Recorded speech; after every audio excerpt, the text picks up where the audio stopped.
program for tomorrow. And I think here I'm talking to the converted because we are all steering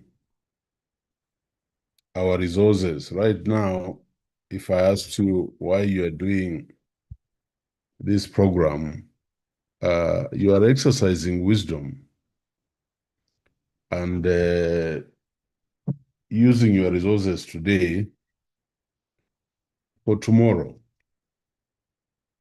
so that you have your master's and you have a job and you're waiting to do your PhD. So in other words, you are fortifying your future. And our book is Proverbs 6:6-8. NIV says, "Go to the ant, you sluggard. Consider its ways and be wise. It has no commander, no overseer or ruler, yet it stores its provisions in summer and gathers its food for harvest."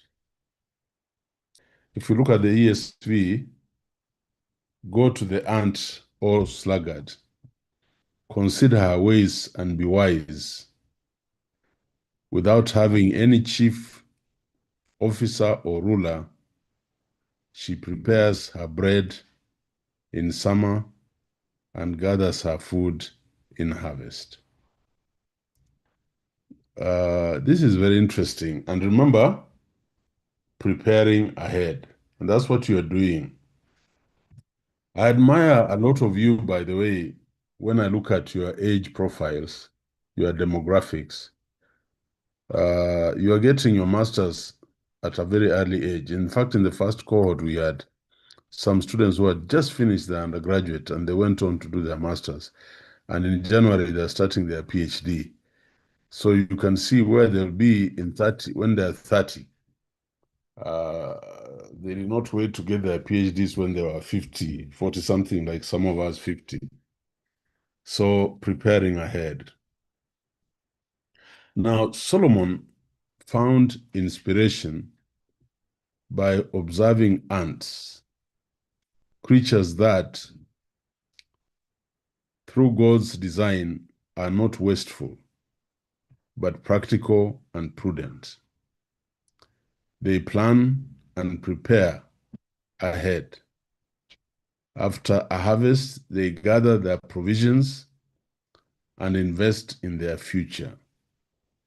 They do this on their own initiative without being forced to act, for they have no chief, no officer, no ruler. In other words, self-control, self-discipline, self-drive, an endearing fortitude to want to succeed is what one needs as you prepare ahead.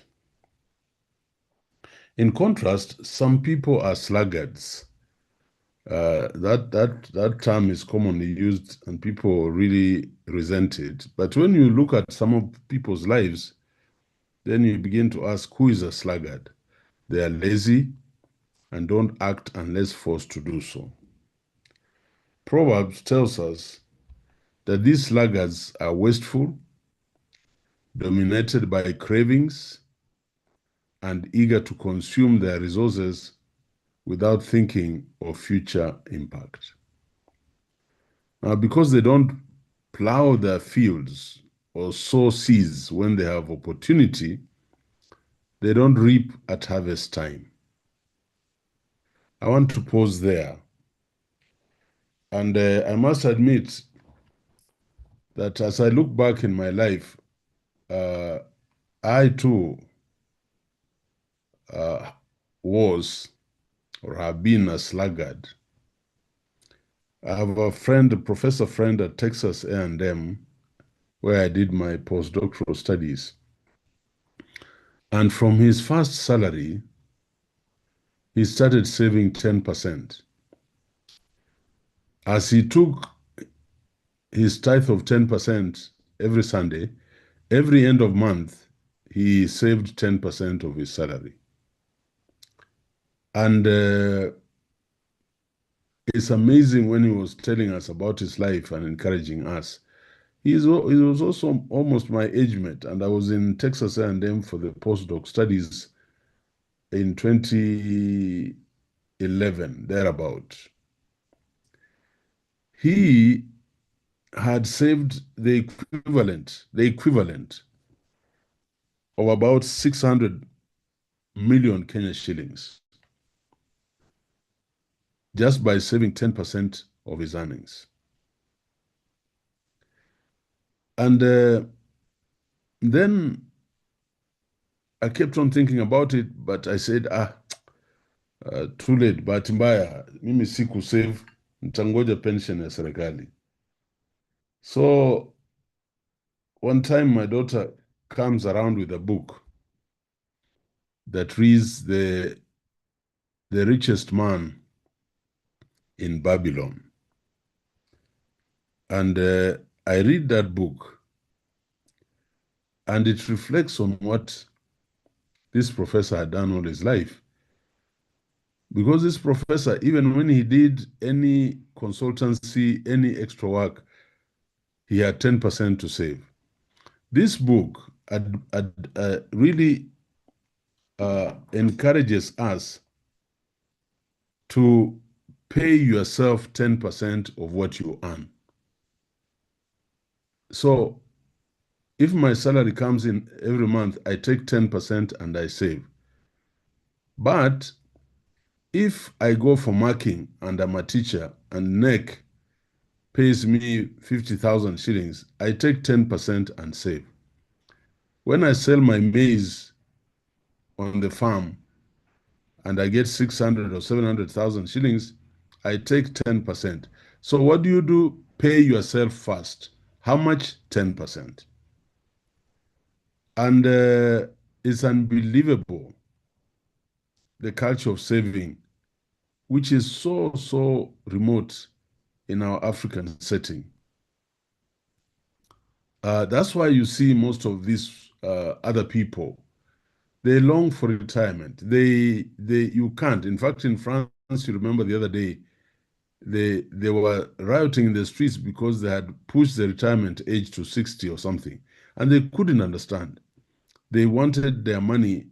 They wanted to retire and call it enjoy life, but also have the freedom of choosing what to do other than following regimented work in a job. So I want to repeat, Proverbs tells us that those sluggards are wasteful, dominated by cravings, and eager to consume their resources without thinking of future impact. Because they don't plow their fields or sow seeds when they have opportunity, they don't reap at harvest time. And I'm telling you, these are private and personal things, but just having tried to pay myself 10% of any money that I get for the last now 3 years or so, it is turning out to be more than what I was paid for pension by the Kenya government before I took early retirement to join the university. Their fields become covered with thorns, these sluggers, because they don't plow their fields or sow seeds when they have opportunity. They don't reap at harvest time. Their fields become covered with thorns and nettles. Lacking diligence, discipline, and planning, they allow unproductive and harmful things to flourish in their lives. So what Dr. Mwaka was trying to say is that we had 51 students, about 52 students, I think, thereabout. And right now we have 42 who are submitting their thesis, but there are 10 who haven't. So lack of diligence, discipline, and planning, you'll allow unproductive and harmful things to flourish in your life, like being left behind in this class. Because of their lack of effort, they are fearful and worried, unable to see past their immediate circumstances. So you're doing a program. It must be structured and given space in your life. And no question about it, with exceptional discipline. Assignments have to be done and submitted because you're looking for those marks. And at this level, we don't look for, you to memorize things to come and do exams. No, you accumulate your assessment mark, except for the what I do, the multiple choice questions, which I think next week we'll do both our two tests in policy and research methods. So yet such people often are arrogant and critical. Hawa ndio wajuaji of the first order. But when you look around them, there's nothing much for them to show. So you have to be careful. So if you are wise, you'll heed Solomon's counsel. Have you been responsible or foolish with the resources God has given you? Do you only act when forced by circumstances? So let us learn from the ants. Don't sit by idly doing nothing. Just look back and now look where you are. I'm sure you are feeling more fulfilled, more engaged. And when we begin bringing you back your assignments, and when you finish the first semester and you have your results posted on your transcript, it will be such a fulfilling thing and a source of motivation and impetus. So don't sit by idly doing nothing. Take the initiative now and don't wait. Sow seeds into your future with the resources you have today. That is my message to you, almost my instruction to you. Sow seeds into your future with the resources you have today, and seek God's wisdom and submit yourself to God's ways. Take action and diligently prepare ahead. And my reflective question to all of you is, where is God calling you to take initiative and prepare today? Let us pray. Heavenly Father, we thank you for this reading from the book of Proverbs 6. How we wish, Lord, we will be like the ants, unsupervised, uninstructed in what we do on this earth. Lord, as we focus on these studies, we are asking you to give us wisdom. We are asking you to make us diligent. Let us sow seeds into our future with the resources that we have today. Father, give us the stamina and remove arrogance and empty talk or useless virtue. May we heed Solomon's counsel and let us be responsible and not foolish with the resources that you have given us. Lord, let us not be wheelbarrows, people who are forced, who are directed in their lives. And Lord, my prayer for this class of students is that just like cohort 1 and cohort 2, cohort 3 will flourish, that they'll work together in academic companionship and in intellectual pursuit, so that we can have all of them cross the finish lines of the first semester, second semester, proposal, and eventually the final defense. Lord, we consider it a privilege to serve these students, many of them of great wisdom, even greater wisdom than some of us. But Lord, you have brought them into our hands, and we too, faculty and Daystar, may we humble ourselves so that you may exalt us in due time as we become truly servant leaders on this program. For I pray all this through Jesus Christ, our Lord and Savior. Amen. Amen. Amen. Amen. Amen. Amen. Yeah. Amen. Thank you. Amen. Thank you. Thank you. what I read, this has been, this is what I presented to my Senate today as we worked through our strategic plan. So I would like a little bit of sharing, and then we have two major areas today. We are looking at, we finished the background to the problem, and now we're going to look at the problem statement. Some people call it statement of the problem. And I'm going to sit there for a long time and giving you numerous examples so that everybody understands how to construct a problem statement. Then I'll talk briefly about the purpose and then run to the objectives and research questions. If you are keen, you will notice that we have actually entered chapter 1. And by the time I finish my notes with you next week or the other week, we'll start wanting to look at your chapter 1, your topics submitted and your background submitted. Yeah. Any comment on the devotion of today?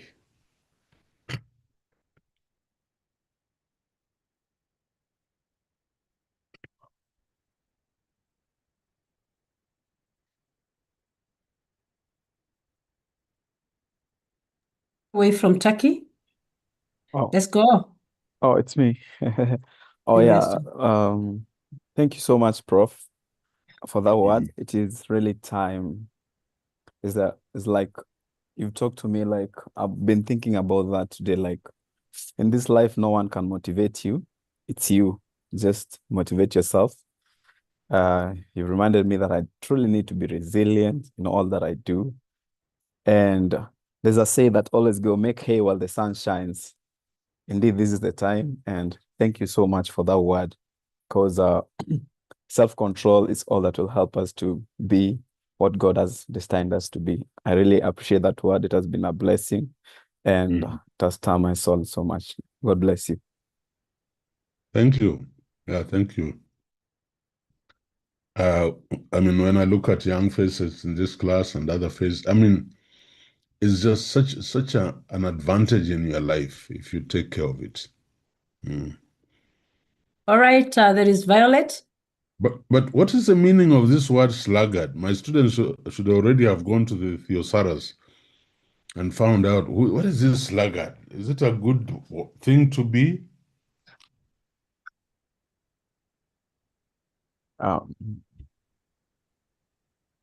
Where's Violet?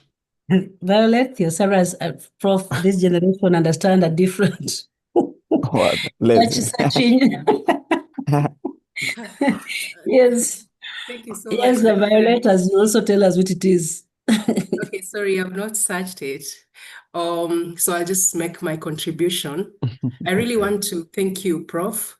I remember when we started our first lecture, there's a question you posed to us. How comes some people thrive and others don't?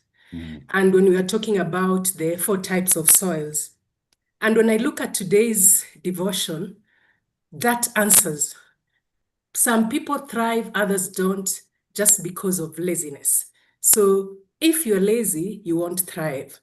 But if you decide to be diligent, you plan, you provide yourself with maybe intentional timelines that can help guide you on what you're doing, be it spiritually, be it academically, you are going to thrive. So I just really like the way you're building on your devotions, and each and every time there's something that resonates with me, not just for this course, but even for my personal growth.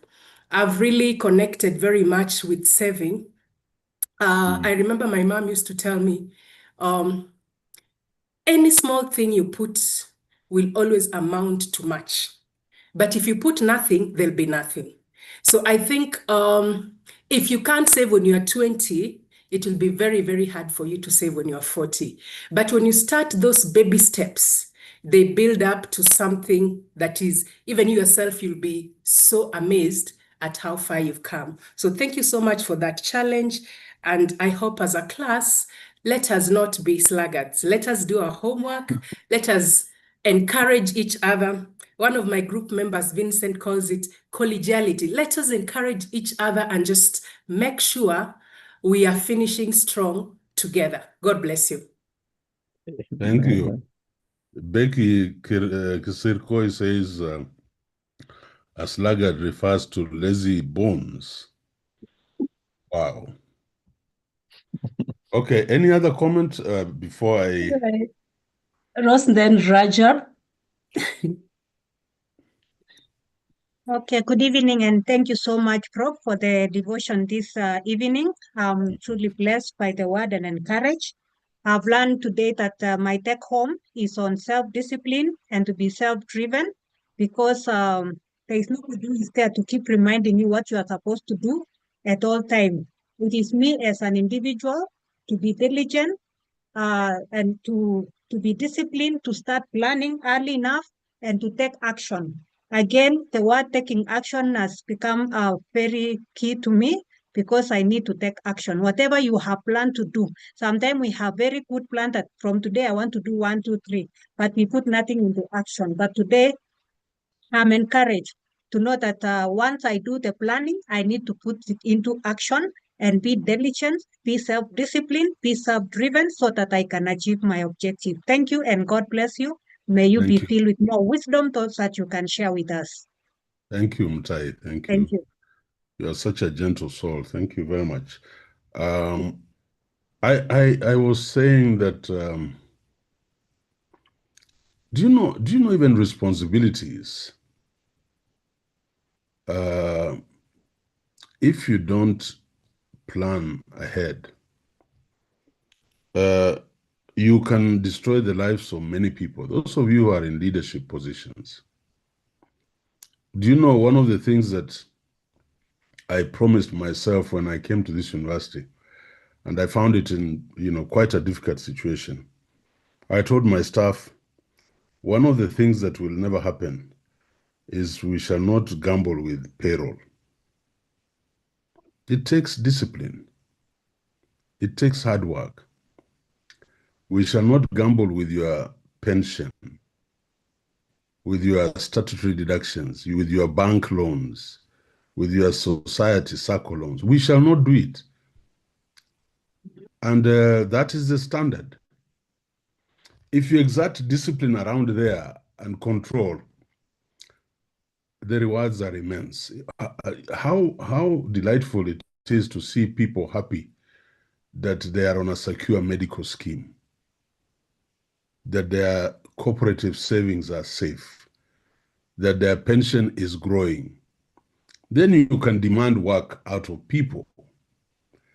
But what has happened in our country, people become CEOs of organizations, and they think more positional equity. They think of stocks. They're just laggards, by the way, because they have no control. And then now you begin to hear such and such a company is sinking, such and such an institution owes billions to the taxpayer. Why is that allowed to happen? Discipline. But more importantly, doing what God wants you to do, doing the right thing. Just do the right thing and God will come in. Yeah, so I share what Rose is talking about, action. One last one, Dr. Mwaka. Rajab Pyot. Thank you so much, Prof. Yeah. I think sometimes I sit back and ask myself, if I was not doing this, what else will I be doing in the evening? And time is money, and time is one of the resources that you cannot rewind and reuse. So I believe that investing in time, I think from your devotion, investing in time is one of the biggest assets that I would say probably most of us we've wasted for many years. Yeah. Probably you'll be having coffee somewhere, sipping coffee with friends. But I don't think the value of that investment is more than what we gain being here. And probably I would say that we were parsimoniously wasting time. or sparingly. I don't know how to put it, but I'm just trying to say. So thank you so much, Prof, for just bringing that to light, because those are really a mind opener for me. Yeah. And me, I would like to get disciples from this class. I want somebody to come to me when you're graduating and say, you know, this is what has happened to my savings. Isn't that wonderful? Yes, this is what has happened. You know, sometimes we hear, you know, there's a need for 2 million, 3 million shillings, and we say, how? Where did that come from? But if you do this simple strategy, you'll find you have millions of shillings. Some of you in 10 years' time, you'll be millionaires, over 10, 20 million saved. It will happen. And the Western world knows what saving is all about. They don't open kiosks to sell matchboxes and salt. They go to the money market, and they have people who keep shifting their money. So yes, we can do it. And I'm praying for our country to be more transparent. There are some, I don't want to mention finance companies that are doing very well, that have credibility both locally and internationally. You know, yeah. So let's do that. Let's get some disciples. Not even just after 10, many years. When you'll be passing my home and I'm an old man, you'll say, I came to see you, but apart from you teaching me, I want to thank you. I'm now a millionaire. How nice that would be. All right. I think let us move to the class for today. And I'm excited about today's class because this is the Waterloo of most research students developing a problem statement. And by the way, why do we as Africa only contribute 2% of the research outputs globally, given our population? Why does a small province, I call it a province like Netherlands, produce close to 27% of global output in research in terms of publications, in terms of patents, and Africa struggles now at about 4% with a very high population? Do we know that there is a correlation between research outputs of a country and its economic well-being?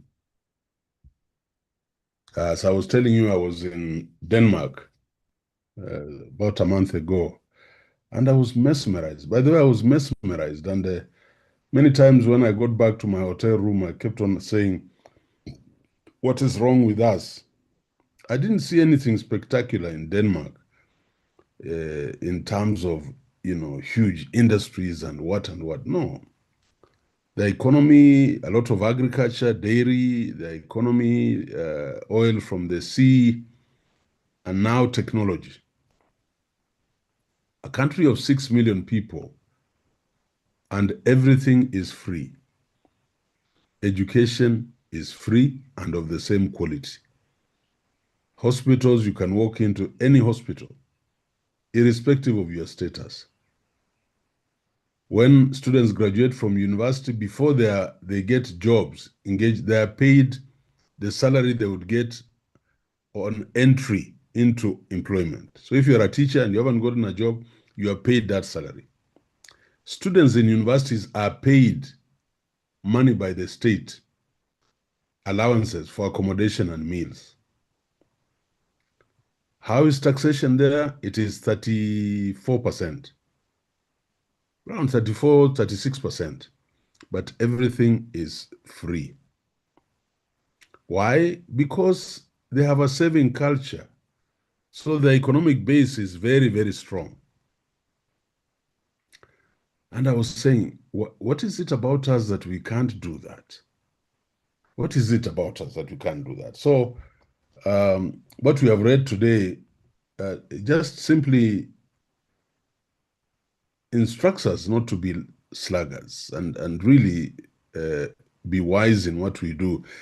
And as somebody has said, the biggest resource on this earth is time. If you use time well, you will be a good human being. You'll be productive. You'll have the money. So I was saying one of the biggest problems in research in Africa is defining the problem statement of your research. So, you know, in Korokocho or Kibera or Madare, sanitation is very poor. Those areas, the problem is not that they don't have toilets. That is not the problem. That is the manifestation of the problem. That is the visibility of the problem. But what is the problem? What is the problem?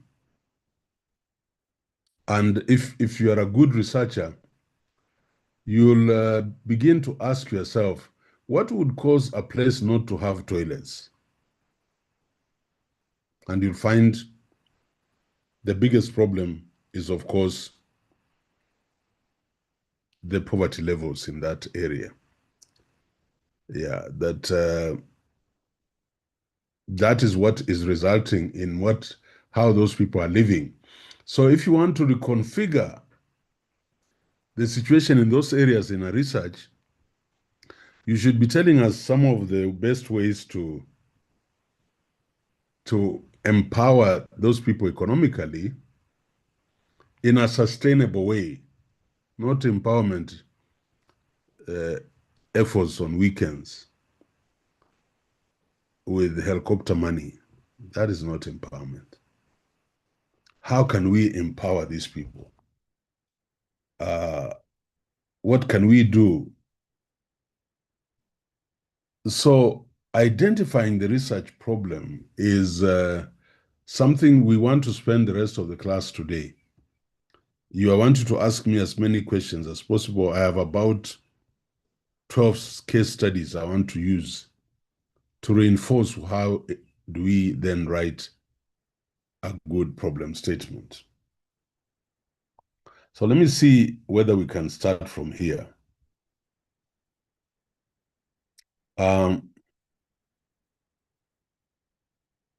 If you remember, last time we did this introduction on artificial intelligence, and we saw how to develop this background, introduction to the background of the problem. And I'm hoping that I'll begin to see very strong backgrounds of the problem, because we even told you what should come first. And I think we sent you the notes in this. Now, the next thing, the same thing, and remember we are looking at the integration of artificial intelligence, the penetration in Africa, African universities, and we want to do a problem statement. And I want you to note that the first part of a problem statement is the manifestation or the visibility of the problem. So I would like, when I read your problem statement, and I'm just using this one of artificial intelligence because we were developing the background,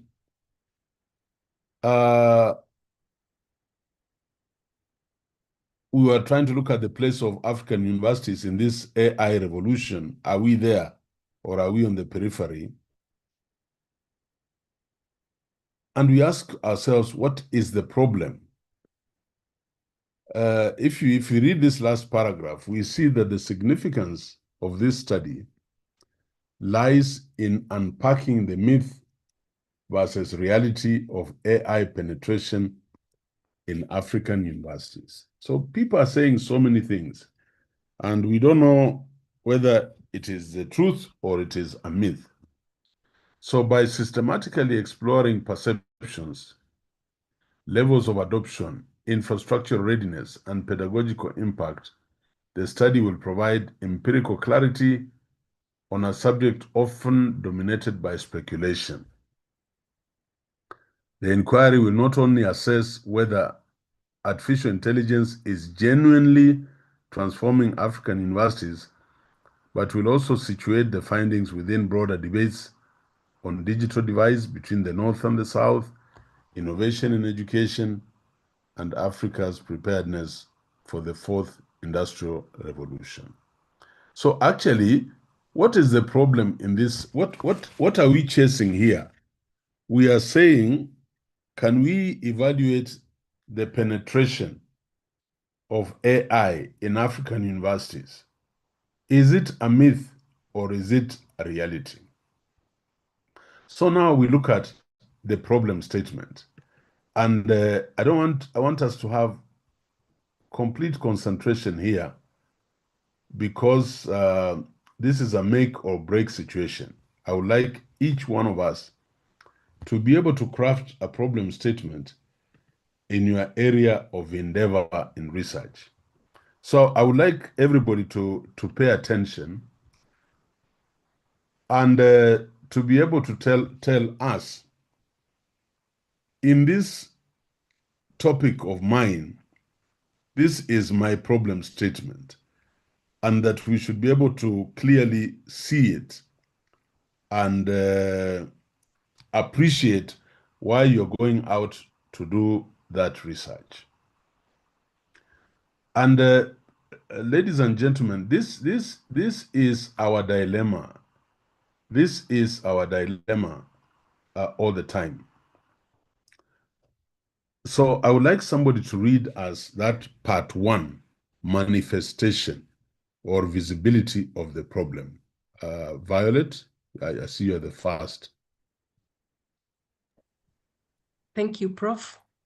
Manifestation and visibility. Globally, higher education institutions are leveraging AI for transformative learning and administration.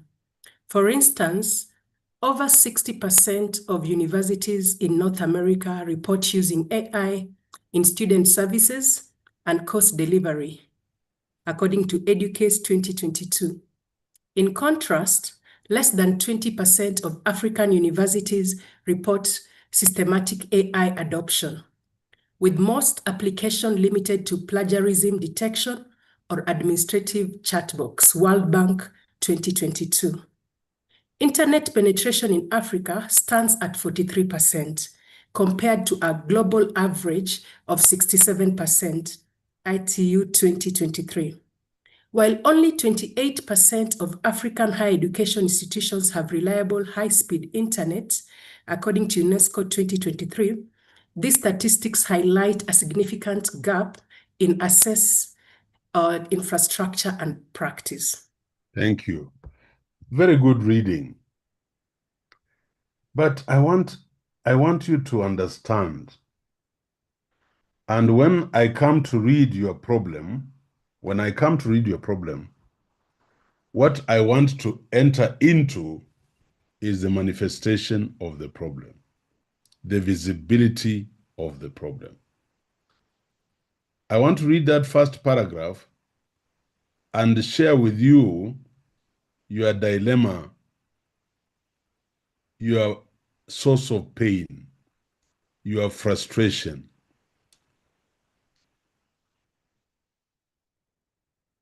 And it should be very obvious. I want us to note this. If you look at this, if you look at what we have here, look at those statistics and tell me, what do those statistics say? What are they telling us? That 60% of universities in North America use AI in student services and course delivery, compared to less than 20% of African universities' utilization of AI And what we use AI for is all about plagiarism detection or administrative chatbots. And that is a very authoritative source, the World Bank.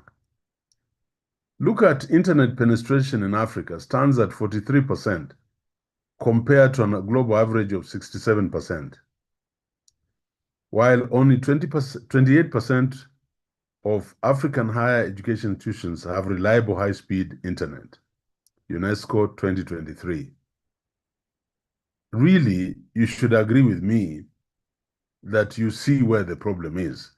You see why we in Africa will continue to dance on the periphery. So this person wants to do this study and really wants to find out, is this a myth or a reality? Is this a myth or a reality? So we must note that the first part of a problem statement is the manifestation. Do you know I have read problem statements for people doing PhD and there is no visibility or manifestation of the problem? If you do a problem statement and there is no manifestation of visibility and you're looking for a consultant in the World Bank or UNESCO or even the Kenya government, you not get it. That's why people say, we keep trying these consultants and we don't get. People focus first and foremost on your problem statement. Does it make sense? Second reader, the problem itself.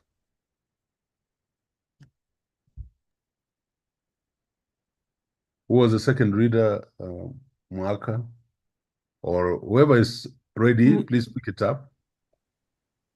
All right. The problem itself.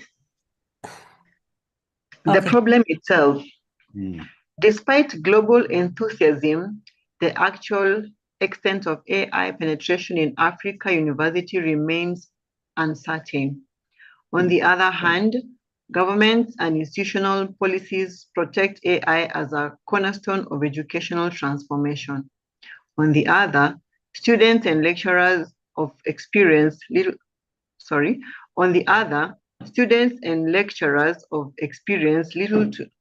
to no engagement with AI-driven tools in their daily academic practices. This disconnect between the myth of widespread AI penetration and the reality of slow adoption raises questions about Africa's capacity to harness AI for higher education transformation. Thank you. This is the problem. The disconnect between porojo na siasa. You know, sometimes we say things in Africa and you wonder. I don't want to quote. It'll be very embarrassing. Where we have a lot of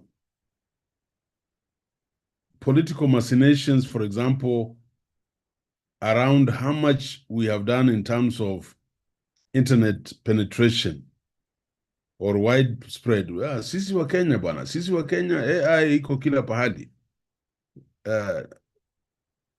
You know, but the reality is not what you are saying. The reality is a very slow adoption. And this in turn raises issues around our capacity to harness AI for higher education transformation. And I want your attention for a bit. Just now we have a consortium at Daystar with a company to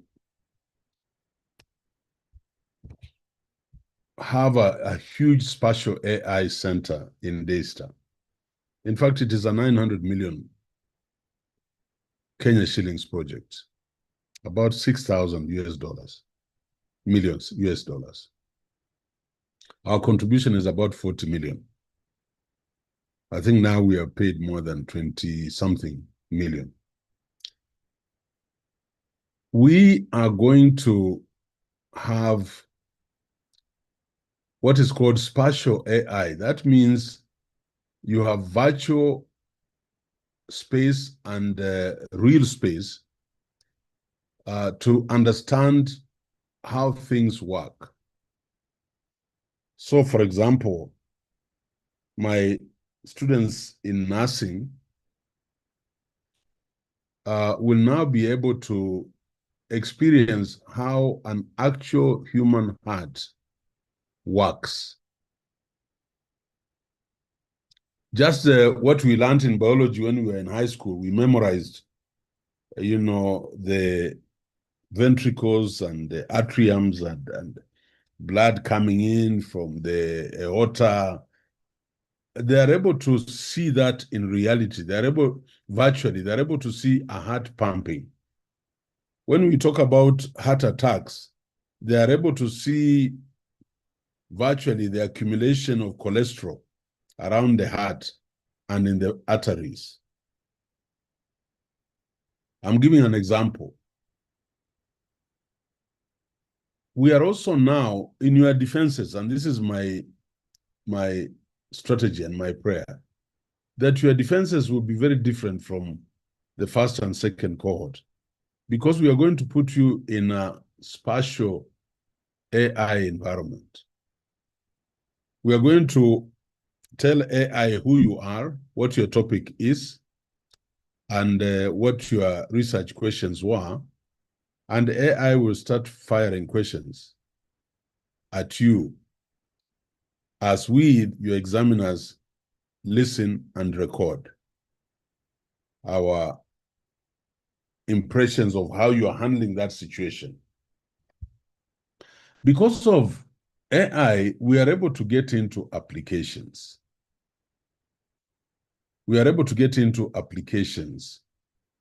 I'm able to take your proposal and subject it to a virtual environment and ask very hidden questions about that proposal and whether your research questions really stand. Do they reflect? Are they in tune with your topic?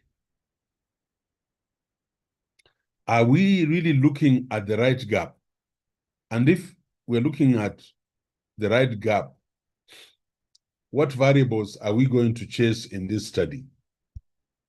So you see, by the time we finish with you, at least I'm your first supervisor, I'll be very clear about your topics, that those topics are researchable. I'll also be very clear about your research questions or objectives or hypotheses. AI will tell me the depth at which this student wants to go. We don't need to do inferential statistics. We can do very simple descriptive statistics like determining Pearson's R, and we shall measure the relationship, not the cause and effect, but the relationship, the correlation between the variables. So both I and you then have a deep understanding of your research area. But what is interesting now, and this is what we are pushing with the commission, I now want Desa University and Dedan Kimathi and Strathmore, and there's another one, university. We are pushing the commission to allow our students not to graduate with a thesis, but to graduate with an invention, with a prototype in the area. You are doing policy and leadership. We have many policy issues in Kenya. I want to push you, although at masters, begin to, some of you will be very daring, to push some of you to come up with a prototype that will enhance the viability of our finance bills in the country. You know, we create finance bills with very little reference to our GDP. So we are trying to fund a budget that our economy cannot support. And on paper, it looks fine. So we would like some of you to develop models. One or two of you I'm just giving an example, and I'm going to give you many examples so you might get ideas. And that model, that venture, that invention, then makes you graduate with your master's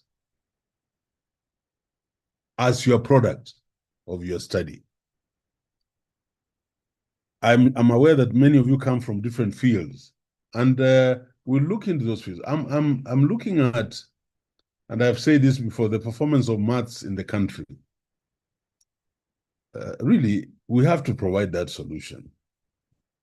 And we can provide that solution by bringing up a pedagogical model that will enhance the instruction of arithmetic in primary and mathematics in high school and universities in Kenya.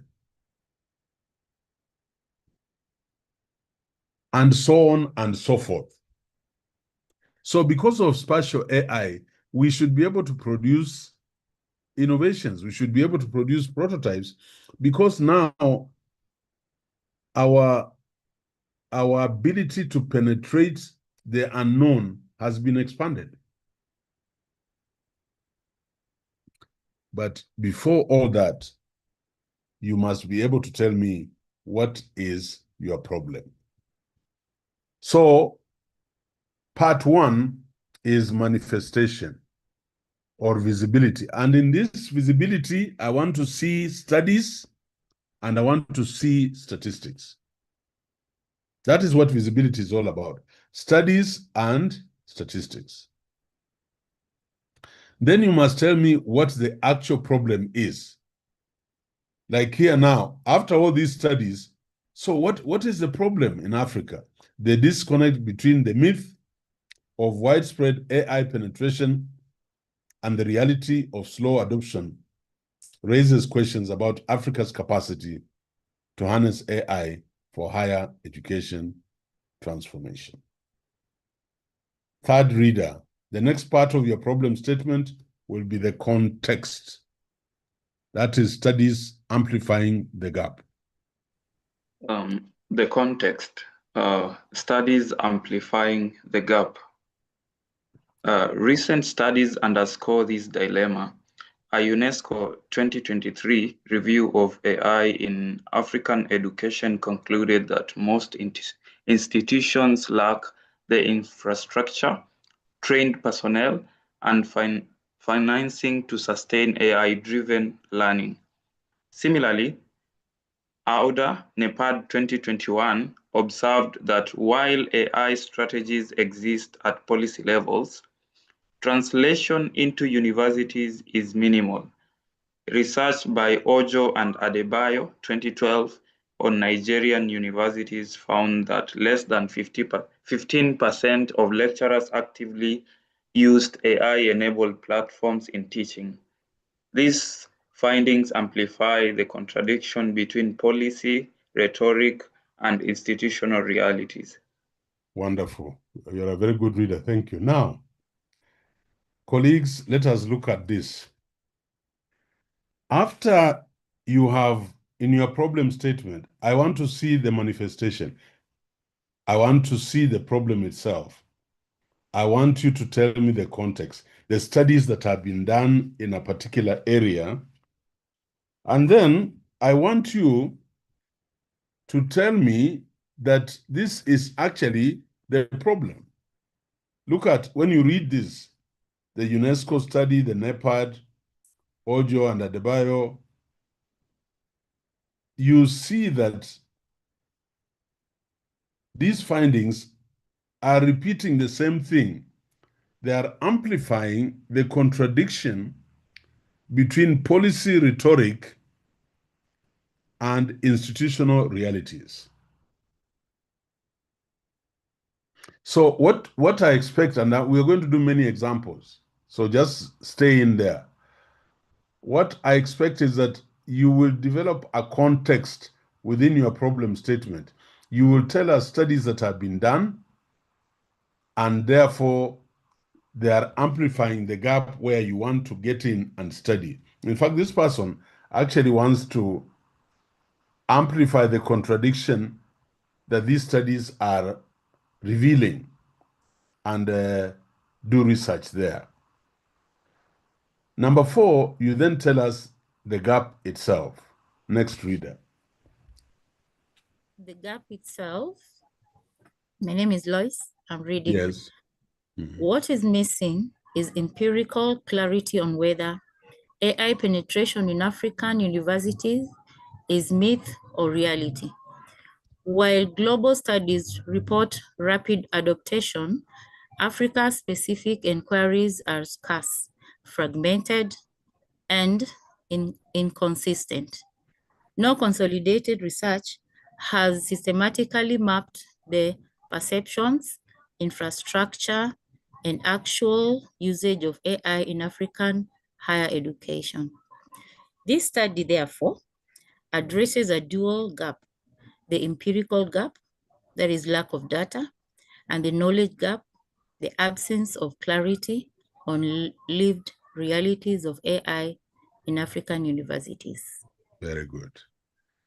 So I can see your gap. I can see what you want to do, because what is missing is empirical clarity on whether AI penetration in African universities is myth or reality.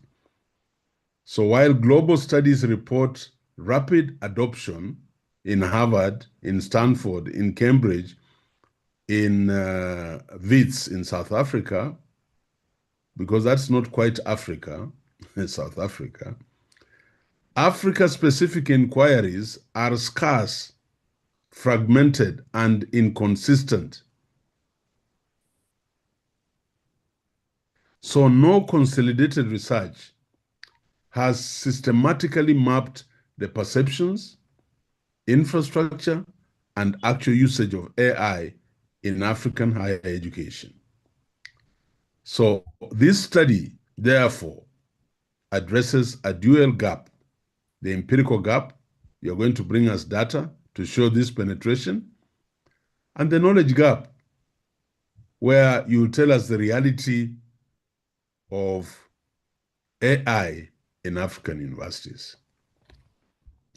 I want to repeat, I don't know how many of you, one of these days we shall watch a movie called The Dirty Dozen, where people are trained, a group of 12 American soldiers were trained to land in Germany and destroy the Nazi headquarters.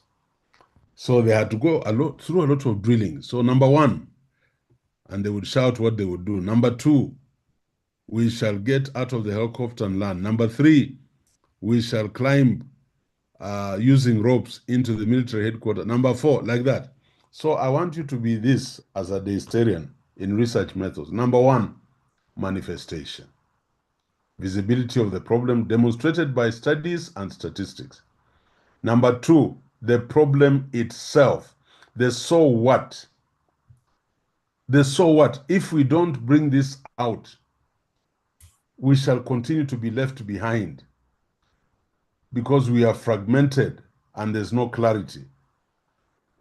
Number 3, the context. You will tell us the studies that have been done in AI penetration in African universities and tell us the findings, and therefore amplify your gap, reveal, magnify, put a torch on that gap. Number 4, you tell us the gap itself. And number 5, you will tell us the usefulness. And I like the word, I normally use this word, they tell me it's very bad English, consumerability. Who eats the findings of your study? Who eats the findings? The next reader, tell us what that is. Number 5. Yeah. Usefulness. I hope, Caro, anyway, we are recording, we shall know the name. Usefulness, Yes, you always take consumerability. notes. Okay. Go ahead. This study's findings will be useful for policymakers. They lost it. Oh, sorry. Yeah. Okay, number 5, usefulness stroke consumerability. This study's findings will be useful for policymakers, university administrators, educators, and students by identifying whether AI penetration is overstated or understated. The research will inform evidence-based policy design, institutional investment, and pedagogical strategies. For consumers, students, and lecturers, it will highlight the opportunities and challenges of AI adoption, ensuring their voices shape the discourse. Very important. I want us to pause there. And this is what I'm telling you, both at master's and PhD. When you tell me the usefulness of your studies, like these studies on AI penetration, will be useful to policymakers, university administrators, educators, and students. You don't leave it there like that at this level. You must tell me, how will the policymakers partake of the findings of your studies? How will university administrators consume the findings of your study? And then how will students and educators find your study valuable? In other words, we are not going to just say the study findings will be useful to policymakers, university administrators, educators, and students without telling us, for example, by identifying whether AI penetration is overstated or understated, the research will inform evidence-based policy design, institutional investments, and pedagogical strategies. That relates to policymakers and university administrators. For consumers, students, and lecturers, it will highlight the opportunities and challenges of AI adoption, ensuring their voices shape the discourse. So I want us to go back here. What constitutes a problem statement? Number 1, manifestation. Visibility and statistics. Number 2, the problem itself. Number 3, the context. Other studies that have been done. And then you'll say, but all these studies have been done, but no study has amplified the contradiction between policy rhetoric and institutional realities. Then you tell us the gap that you are chasing. So you are addressing a dual gap, the empirical gap and the knowledge gap. And then finally, you tell us the usefulness or the consumerability of your findings, and you must be specific on how those findings will be partaken by the different types of stakeholders. Finally, can somebody read us variables of the study? Variables of the study are independent variable, that is institutional readiness for AI, in brackets, infrastructure, funding, policies, training. Another one, dependent variable, that is actual penetration of AI in teaching, learning, and administration. And finally, moderating variables, that is internet access, digital literacy. I've just introduced this here, but I'm going to spend some time on variables. After we understand the problem statement, I'm going to go through what are independent variables, what are the dependent variables, and what are the moderating variables. Some people call them the spurious variables, these moderating variables. Others call them the lurking, L-U-R-K, those ghosts in the dark. variables, but we'll come to the aspect of variables later on. So this is, I just carried this from the example I gave on your background of the study, and we decided to look at the problem statement. I want us to look at another example of a problem statement so that we can then begin to understand what this is all about.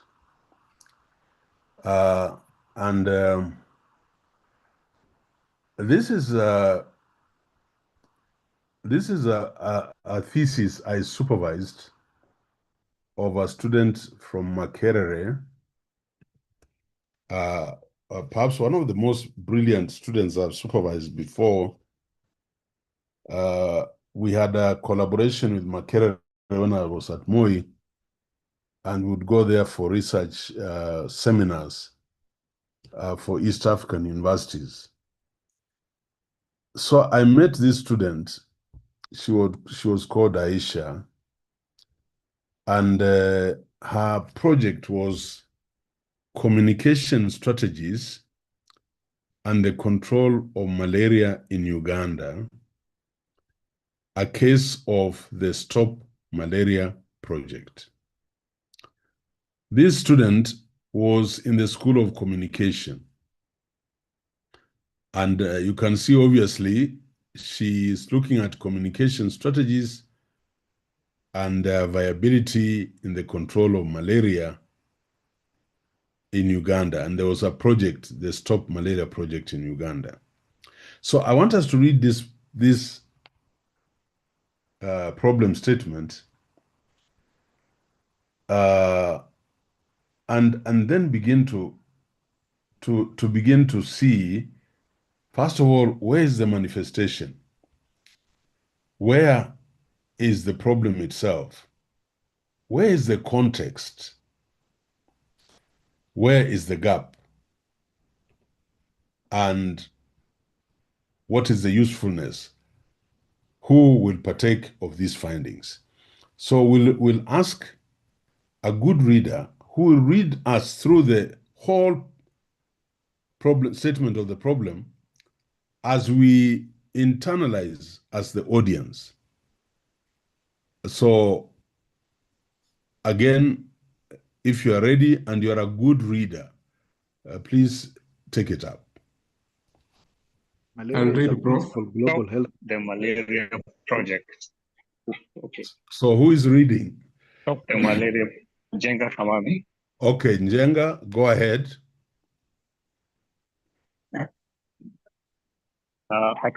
I'm not able to see the whole project. Probably you take it up.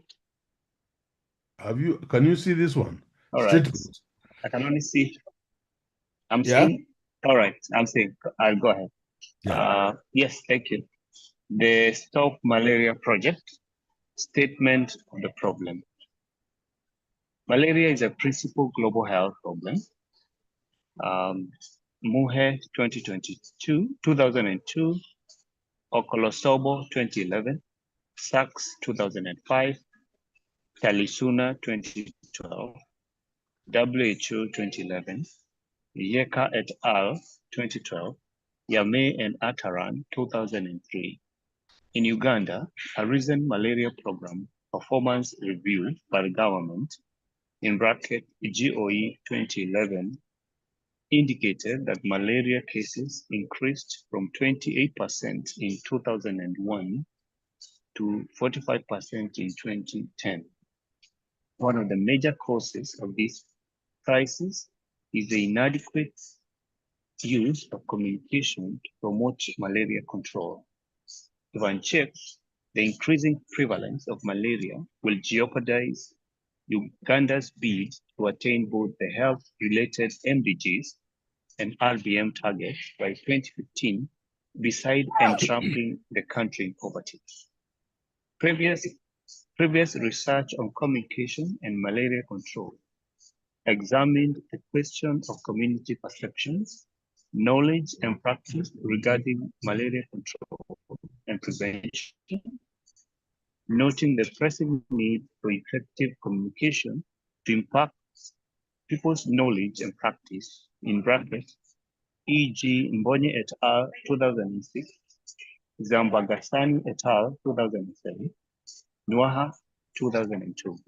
Other studies that considered communication and malaria control, in brackets, e.g. Dan 2004, Kendrick and Tony 2007, Yomuhendo 2004, Nakiwala 2007, Okaka 2009, and established that there was over-reliance on a single strategy, mass information, and limited use of participatory communication. Many of these studies associated the average success of malaria interventions to this. Unfortunately, far fewer studies have questioned this inadequate use of communication in malaria control.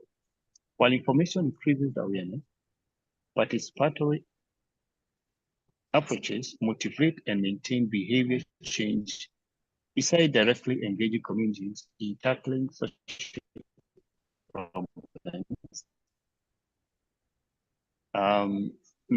Mefalopoulos 2008 investigation into this issue will provide firm grounds for improving the practice of communication in malaria control through engendering knowledge on the challenges to effective use of communication. With this understanding, policymakers can design better strategies to promote effective use of communication in malaria control. Implementation of malaria interventions can plan on addressing key hindrances to effective use of communication in and for malaria control and health communications. Scholars can better understand the mechanism that influence influence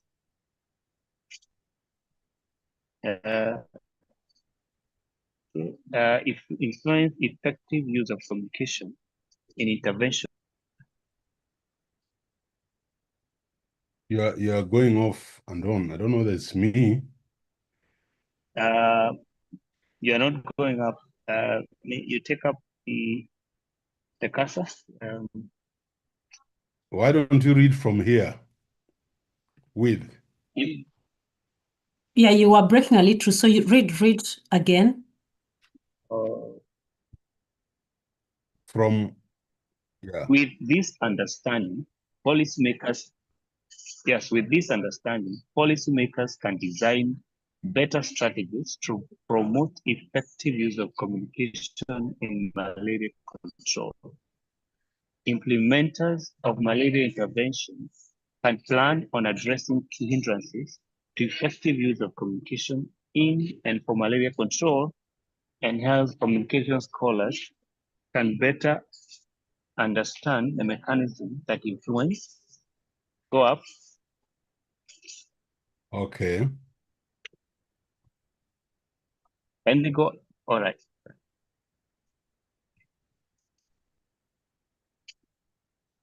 That can influence use of communication in interventions that are characteristically similar to those of malaria. Thank you. Thank you. Very good. Now, ladies and gentlemen, I want somebody to look at the first paragraph and read me what we are calling the manifestation of the problem. Where does it start? Where does it end? Indicated that malaria, I think itself from indicated that malaria cases increased from 28% in 2001 to 45% in 2010. Yeah, so that is just one. Which is the other manifestation? The other manifestation starts from the sentence that reads, one of the major causes of this crisis is the inadequate use of communication to promote malaria control. Is that a manifestation? Oh no, Remember, another manifestation is The malaria increase, the increasing prevalence of malaria. that is not a Ah, manifestation. In Uganda, a recent malaria program performance review by the government, GOU 2011, indicate that malaria cases increased from 28% in 2001 to 45% in 2010. That is a manifestation. But there's another one. malaria is a principal global is problem. I think if unchecked, In then Uganda, a recent malaria program performance review by the government. Malaria No, is I a think, Caro, you are principal doing very badly. global I control. health. And trapping the country in poverty. No. The Can introduction. you pay attention? Let's stop. The manifestation of the problem is from malaria is a principal global health problem up to the study in Uganda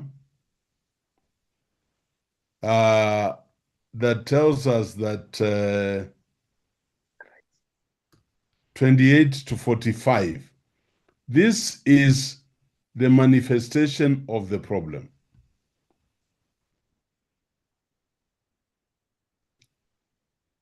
Now, this researcher, and you pay attention, what is manifestation? Is the statistics that amplify the problem and also the studies. Then, when the researcher comes here and says one of the major causes of the crisis is inadequate communication, what this researcher is trying to tell us is trying to hint to us that she will work in the area of communication. That's all, indicative. When she says one of the major causes of this crisis is the inadequate use, so you begin to lead your audience towards the area you are going to sit in as a researcher. Now, I wanted someone to tell me, what is this? And please, let's have order. What is this? What does that represent? It's already in green. What does this represent? What I've highlighted there, if unchecked?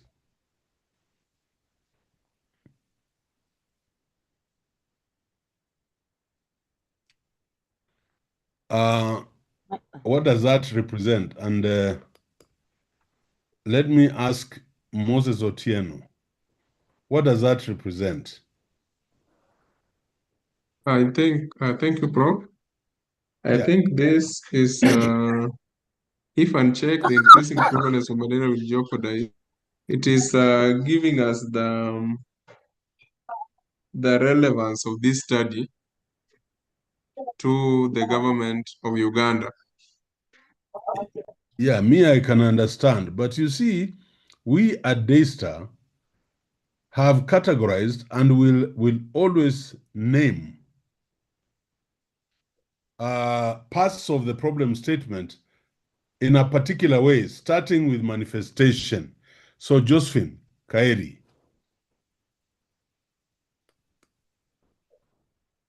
are you there? Or Okoth Wilson? Can I try? Yes. I'm Jacqueline Muse. Yes. I think it is answering, or it is dealing with the so what of the problem. Yes. So this is the problem itself. Please walk with me. The yellow is the manifestation, statistics and citations. The blue is an indication of where the variables will come from. But this one, if unchecked, the increasing prevalence of malaria will jeopardize Uganda's bid to attain both the health-related MDGs and results-based management targets by 2015, thereby or furthermore entrapping the country in poverty. That is the so what. That is what is taking this student into this study. Now, I want to highlight this, and I want somebody to tell me what is this previous research and what it was doing and all this up to malaria control. What is this? What does that really, sorry, what does that really stand for? May I try? Yes, I want somebody, let me call upon Mary Njambi. What does that stand for? Yes, I think it's the contest because it is giving us the studies that have been done before. Yes. And so, Rajab, is it Rajab? What does that really stand for? May I try? I'm talking to Rajab. Rajab, yeah? Yes, Prof. Yeah. I didn't get your question. There are a bit of echoes. The question is, what does this green stand for? Somebody has said the context, but I want you to tell me, why do we do the context? I think it's supposed to look at other amplify studies. thank you, Prof, for that. I think it's meant to amplify the problem at hand. Yes. Amplify. Yeah. Can somebody else also put it in a different way? What is the context? What is the motive of the context? Apart from amplification. Abraham Ochung. Thank you, Prof. I would say it justifies this, the It problem. justifies the gap. Sure. Mwita Mora.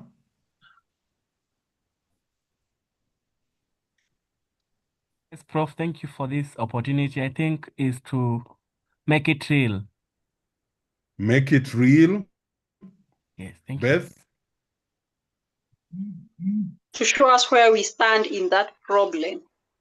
Maybe establish the baseline. This is where we are and this is where we should be headed to. Okay, it gives us some indication.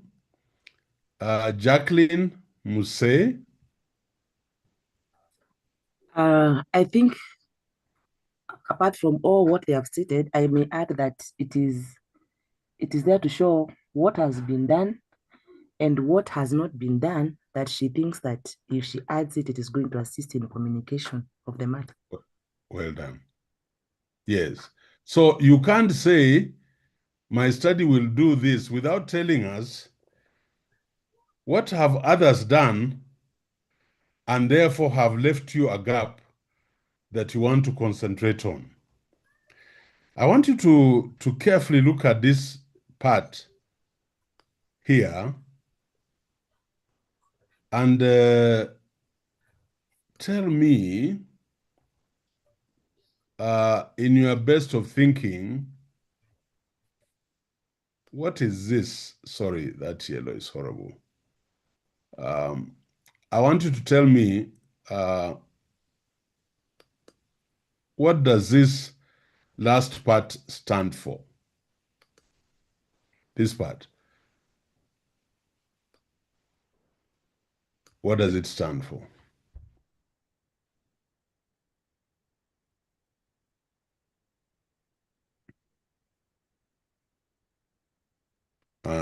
And we'll quickly go to Jeffries Kaeri again. Jeffries, are you there?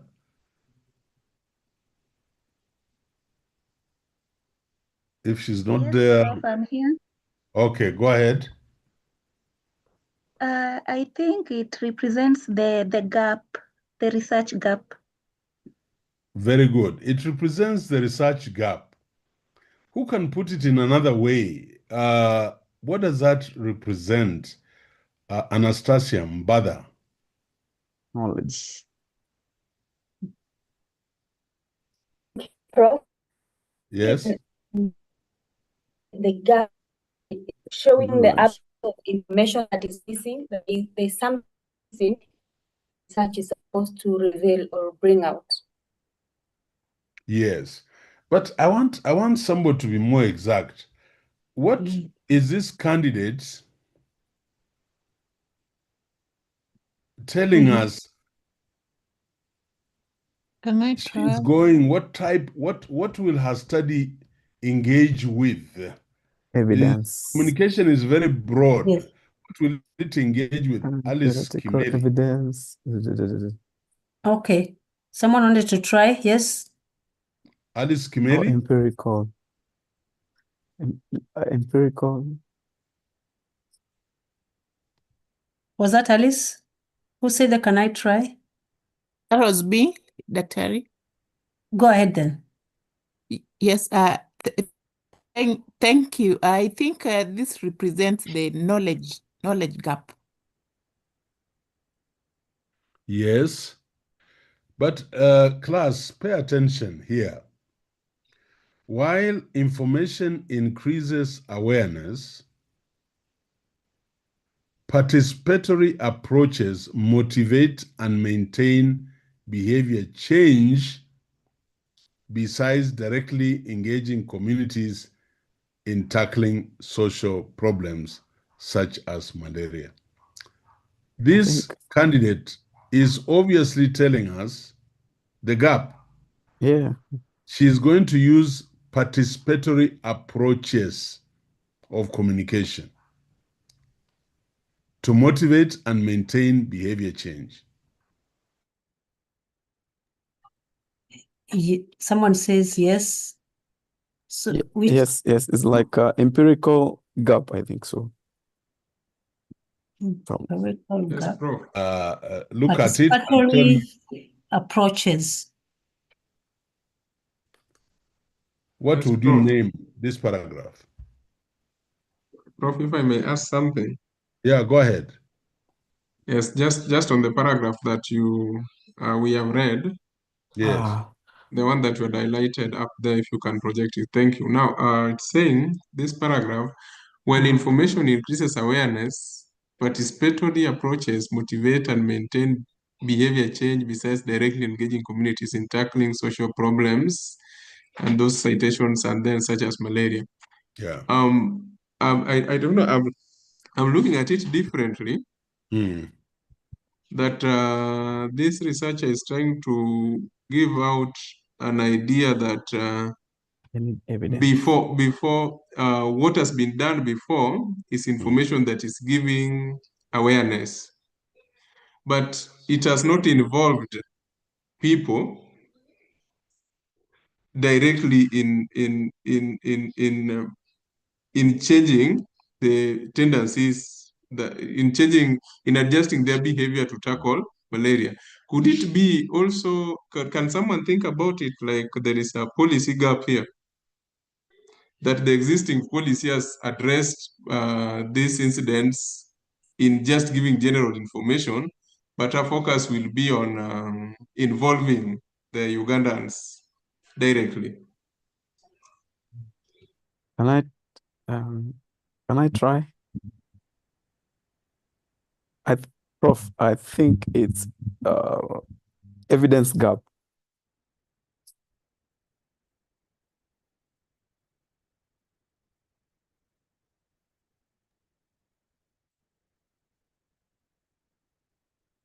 Prof is Right. not.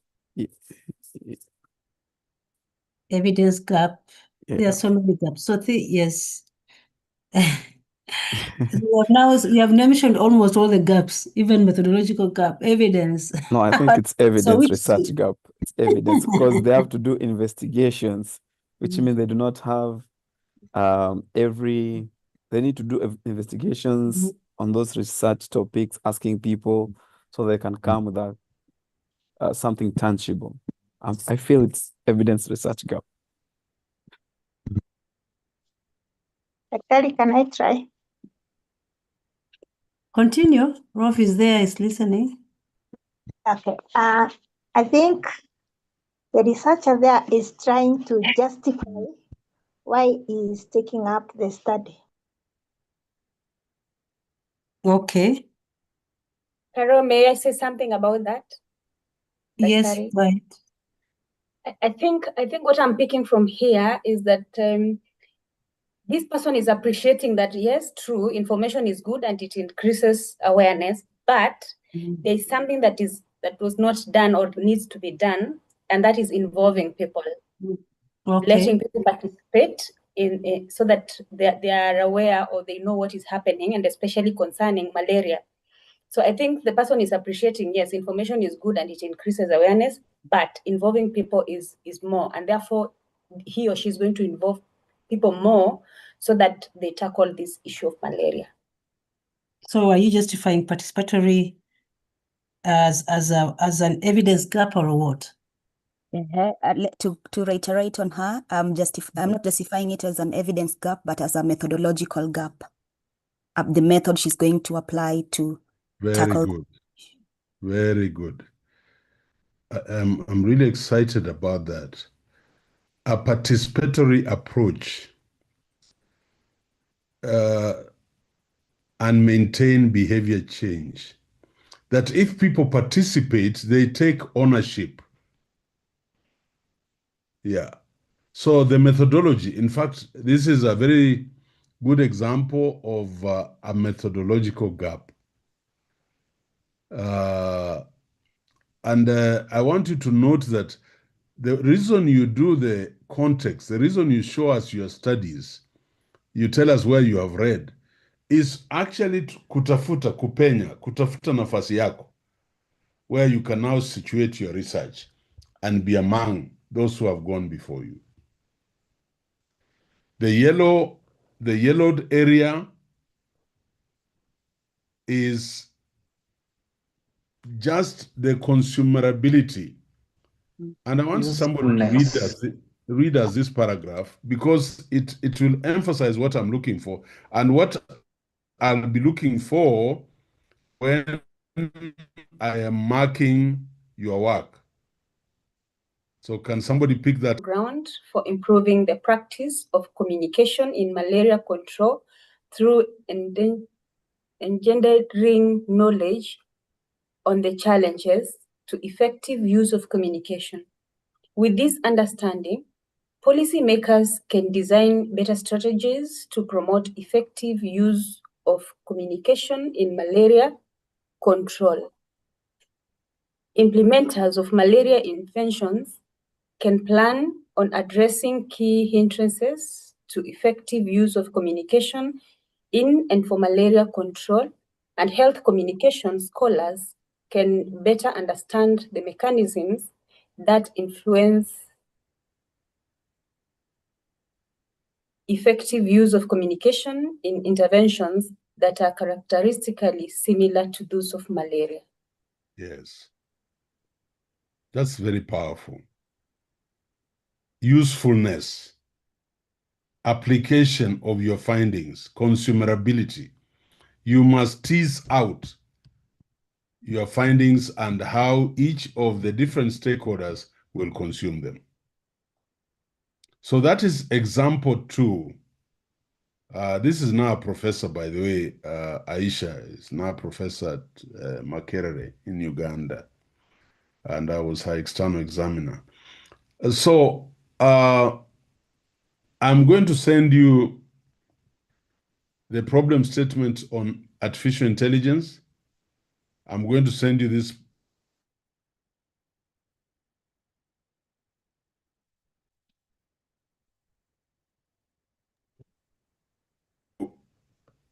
give you one more example, and then we shall look at case studies. As I told you, this is so important. I would like to see very strong problem statements like I did in cohort 1. Cohort 1 was almost identical, but they are doing different topics. But anytime they open the statement of the problem in the defense, the examiners were so convinced. Caro, are there people raising their hands? Yes, we have people raising their hands. Lamek. Yes, Lamek and thank Lily. you. Yeah. Thank you. My question, Prof, is under manifestation. Yes. So I want to inquire, do we have a maximum or a minimum of studies and statistics under that part? Thank you. A good question, no. But as I teach you research, you will bring in the citations that are most cited.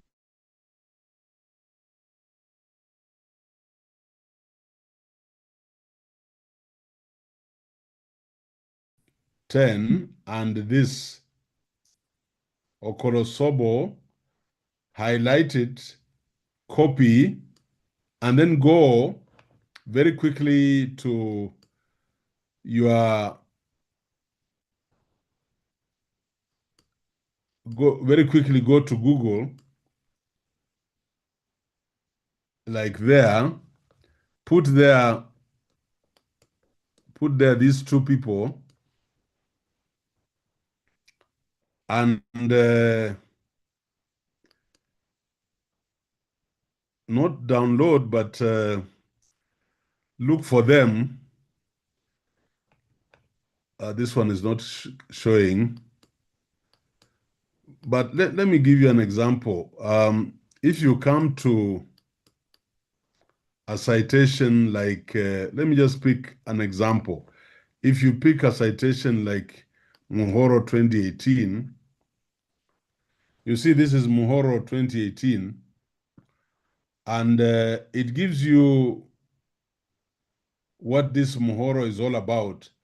You can follow this, show more, and see this Muhoro 2018. He's dealing with land communication or whatever it is, but you'll want to know how much has he been cited.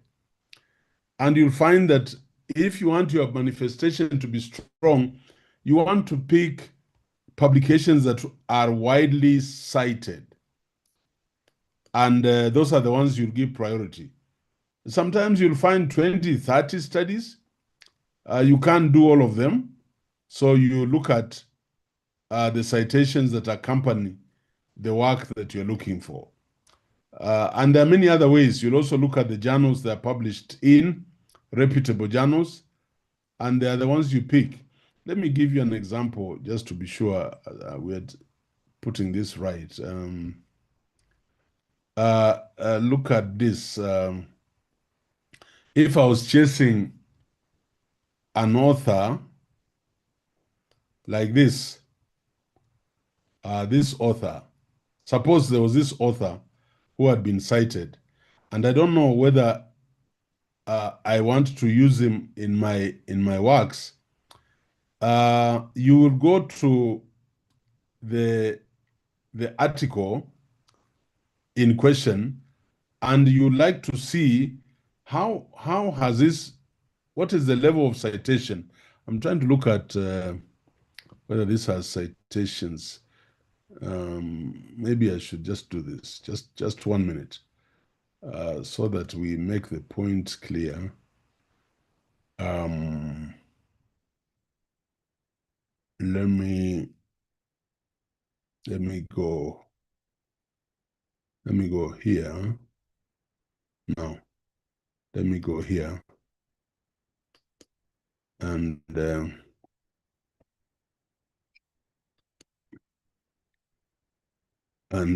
let's do this.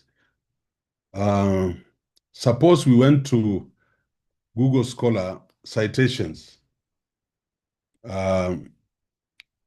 You go to Google Scholar and you do citations, and you search for somebody like Philip Ayro. I don't want to search myself. And you look at the article like this one that Philip Ayro has published, you can see it is cited by 37 people. This article, if I was citing, I would consider it reasonable. And I would use this than pick an article that has one citation. So that's a very good question. But also, we'll want to know, where has this person published? Where have they published? So you also have to look at the journals in which they have done their publication. So you don't just go around and start picking articles, some of them from non-reputable journals. So like here, this is my publication matrix. It has slowed down because of this being a vice chancellor. But suppose this was a citation, a functional approach to education research methods and statistics. It has been cited 203 times across the world. This is a high citation book. This is Reposition Africa in Global Knowledge Production. This is also a high citation article. And when you click on it, it will tell you this is what it is, cited by 87 people. You click on that, and now you get where this article has been cited.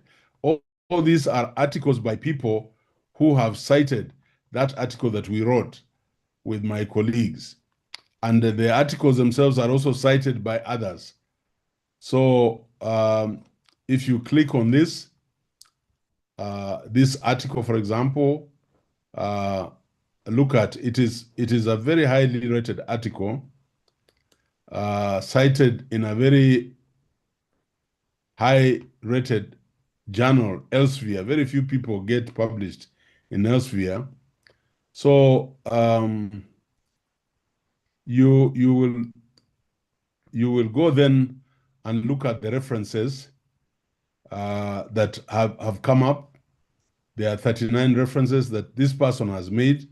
You can also look at his reference list, and you'll find that he has actually cited the article that we wrote. So those are the kind of things that will tell you now, this is an article I must go for. It is in the right journal, it is highly cited, and I must get to it. Sophie? Okay, thank you, Prof. I'm inquiring on the citation part. On the citation part, about the time that the book was cited. For example, I can take Laban Ayro 2012, and there's Laban Ayro 2024. Do you only proceed on the number of citations or even the period? For example, Yeah, you can pick the currency, that is the latest publication. Yeah. You can pick on the number of citations. But for your level at masters, just make sure that you are picking studies that are indexed. You are picking studies from refereed journals. Yeah, and then I'm sure as we go along, you'll begin to distinguish which are the refereed journals and which ones are not. And that's where you'll go for the articles to cite. I like the questions that are coming through because it means you're thinking a little deeper. Very soon, again, you'll find before Eugene comes in, you'll find that you also look at the credibility of an author. This area, how many citations does he carry across the world?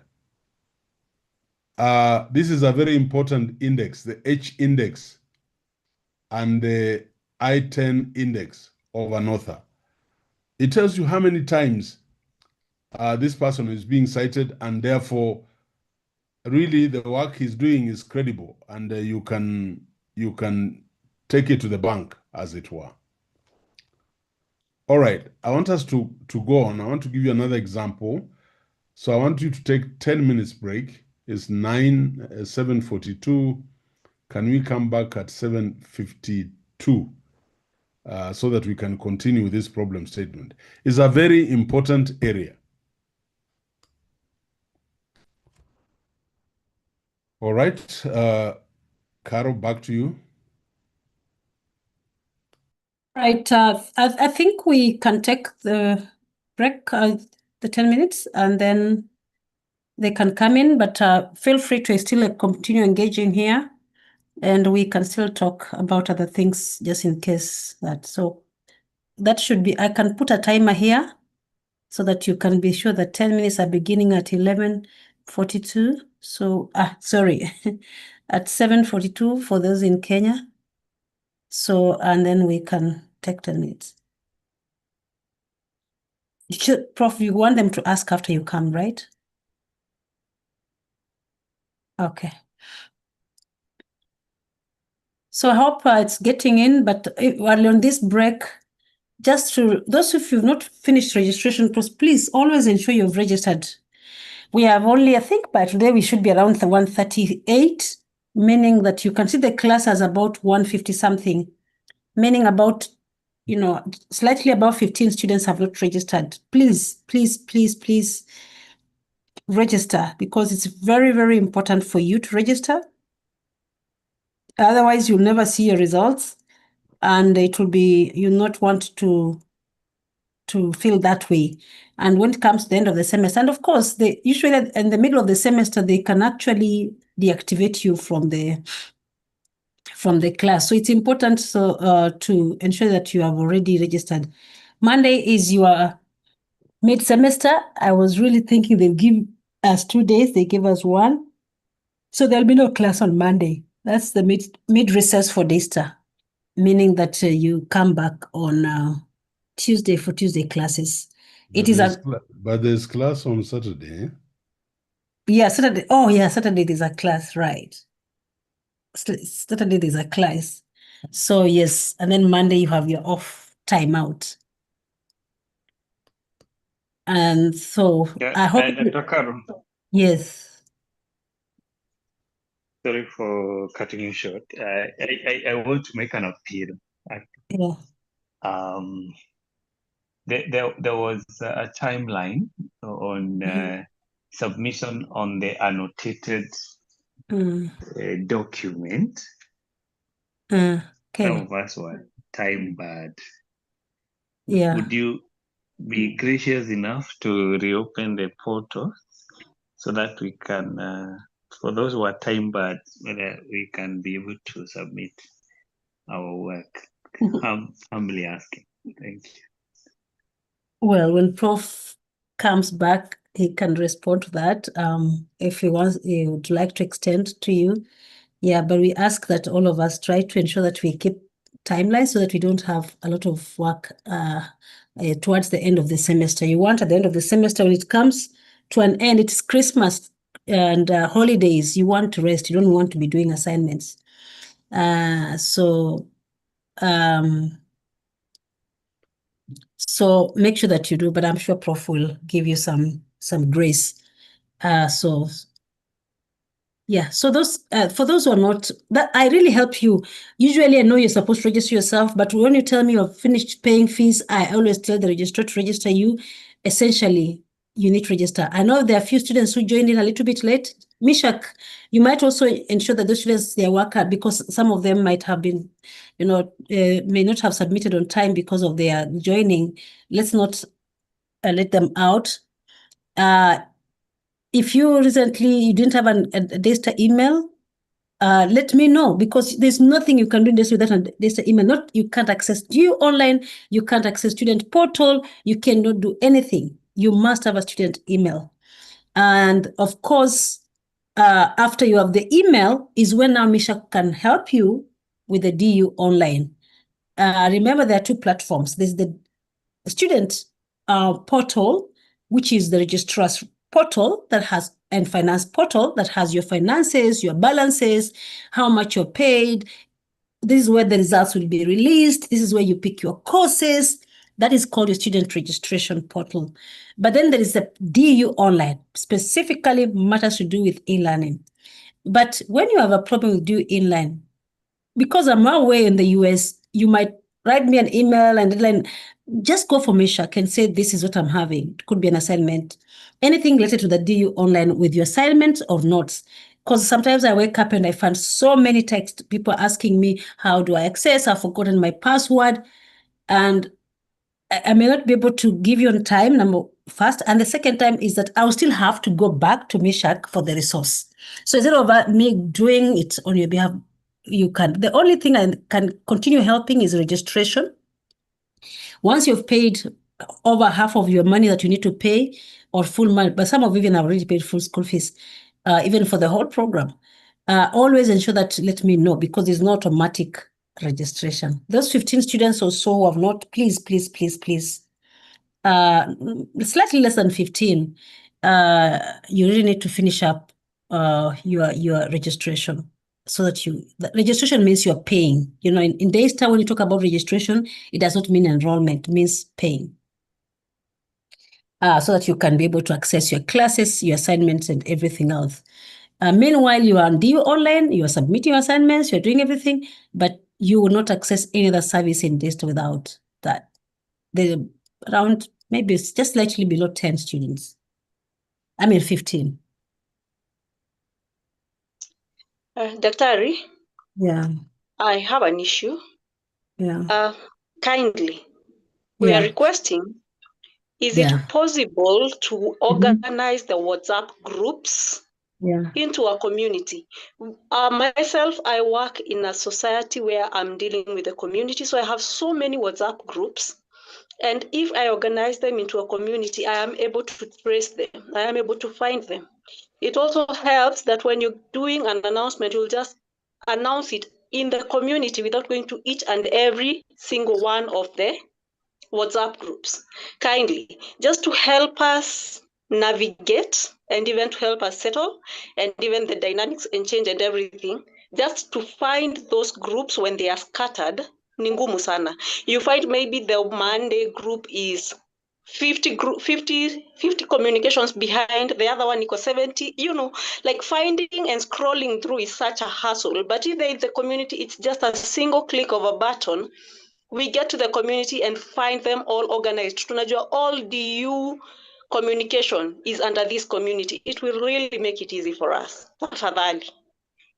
Yes, I will do that. I'm also on communities. It doesn't really mean the difference in that. It just means that you're able to see all the WhatsApp group related to that particular community. Like now, the Master Education Leadership Community Group 3 in one group, in one community. I am in those kind of communities. I will try that. We see whether it is working for people, but I know that people even also have challenges in that. But of course, the good thing about the community is you're able to see different types of groups that if you have missed joining, you are able to see them, all of them in one community, in one label. Then now you know that, oh, I haven't joined this one. Remember that communications are very specific to different groups. We might have common, but there are those that may not necessarily. There's just one that is meant for Monday class, another one meant for Tuesday class. We will put them together and collapse them into a community and have all of them. And where we need to have one communication, we will have. So that's what I would say.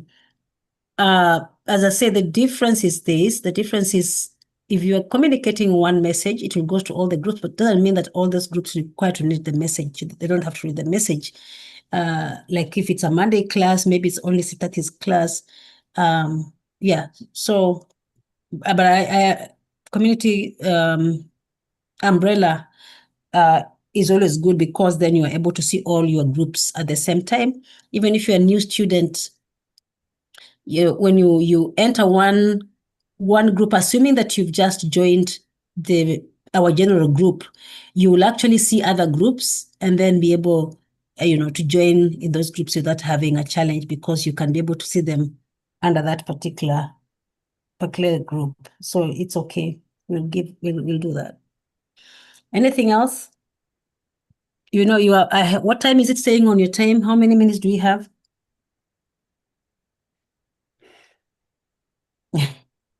30 seconds. I'm back. 7 minutes. I'm back. And I want us to continue. By the way, my greatest happiness will be when each one of us can write a viable, convincing statement of the problem. So I'm very excited to go through this work, not rushing through it, because I know the significance of this work. So we'll That's not an rush. alarm, sorry. So you're done.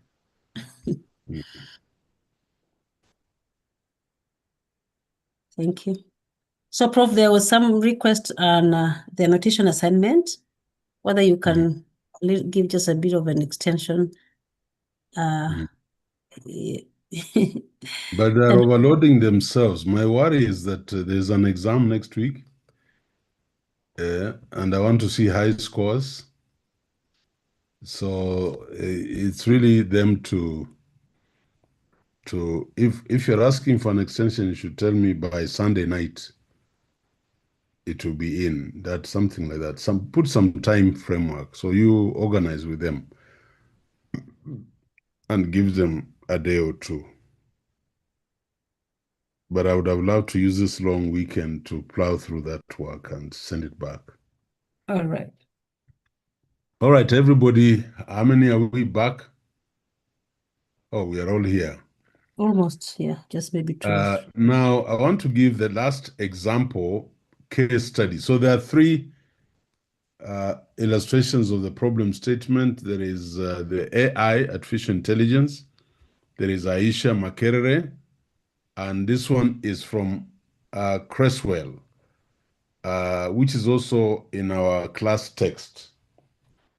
And I want to encourage people to constantly go to the class text and be able to reinforce what we are doing. We are on chapter 4, page 42.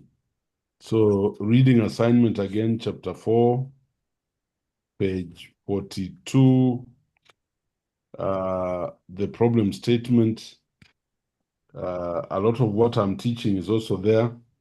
Even the Aisha Sambatia's work is there.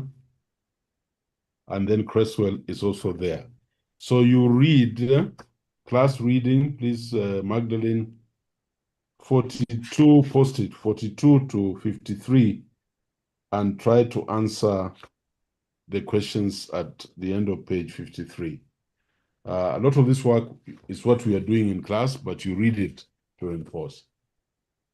So, readers, sample statement of the problem, the topic, statement of the exploring the conceptions and misconceptions of teen smoking in high schools, of course, in America. Reader number 1, Agnes Gikundi. Then Charles. Tobacco use is a leading cause of cancer in American society. Excuse me, we are recording these sessions, and I would really request never open your mic, because these are live sessions. Other people in the public is listening to us. Always ensure mic is off when you're talking. Tobacco use is a leading cause of cancer in American society. MC Jimmins and Foefi, 1993. Although smoking among adults has declined in recent years, it has actually increased for the adolescents. The Center for Disease Control and Prevention reported that smoking among high school students has risen from 27.5% in 1991 to 34.8% in 1995. USDHS 1996. Unless this trend is dramatically reversed, an estimated 5 million of our nation's children will ultimately die a premature death. Center for Disease Control 1996. Previous research. Stop. Okay. I want to do this. Carol, I want to dispatch this just now. I want every student to open this.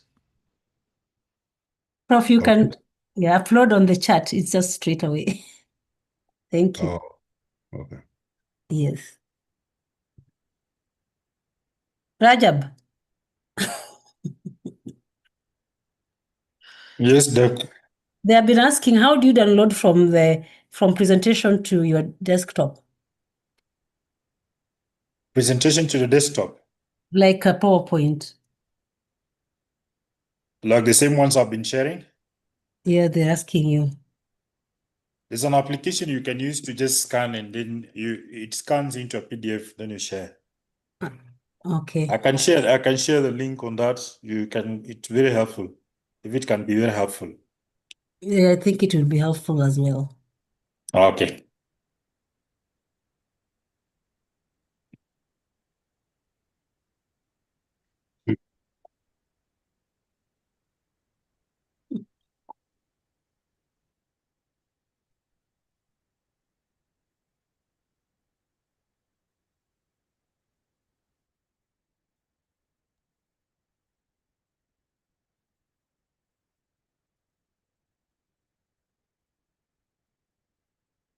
They need to get used to getting into their emails, Carol.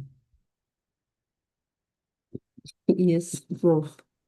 I know you like Vitu za Mkato, but we are going to make a group cohort 3 now, one email, just like other cohorts, and then we also send backup. okay. Has everybody gotten this article?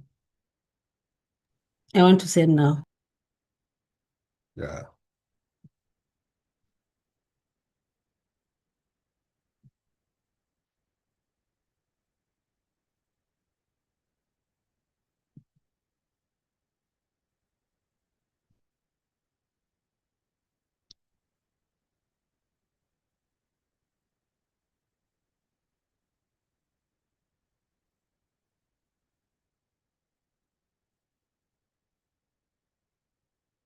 Let us just see that by on the chat how many have received so that we can go on.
How are we doing?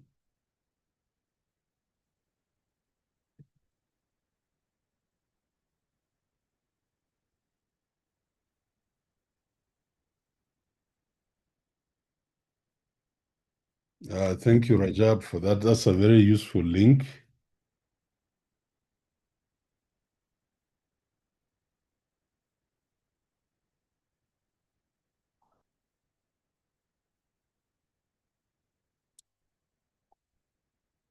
Please very quickly indicate when you receive this article. And we want to go through this together very, very fast.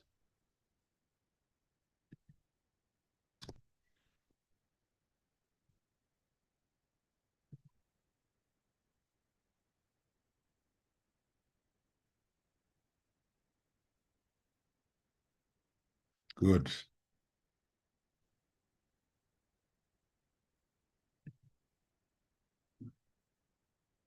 So the other two, you'll get them later, plus the other case studies. And please begin to worry about your topic, worry about your background to the study, and worry about the statement of the problem.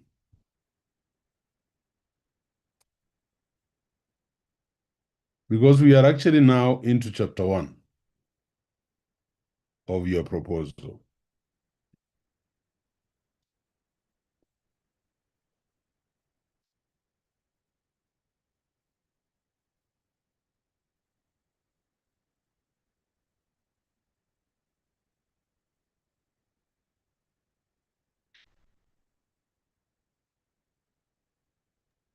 So can I have there was a question on how those interested, their topic choice, what should determine as they start probably thinking about writing their chapter 1. What was the question? The question is selection of topics. So I think that guiding some of the ones who have asked, I let them know that it is more around this area of, they're doing leadership in policy studies. So how their passion and what they want to achieve in that particular problem, or the problem they've seen around the policy and the leadership, is what might determine them in terms of writing the topic. And of course, paying attention to what you've been able to teach around chapter 1, the background, in terms of how, the literature review, reading around that particular area before even making a complete choice of the topic they would like to choose. Yeah, but the best way is first of all to decide, are you going to do your research around leadership or around policy, or both? And then you ask us to give you articles around that area, so that you begin to read the articles, and that's how you'll get your topic. It doesn't just fly from nowhere as you move along, but we'll come to that.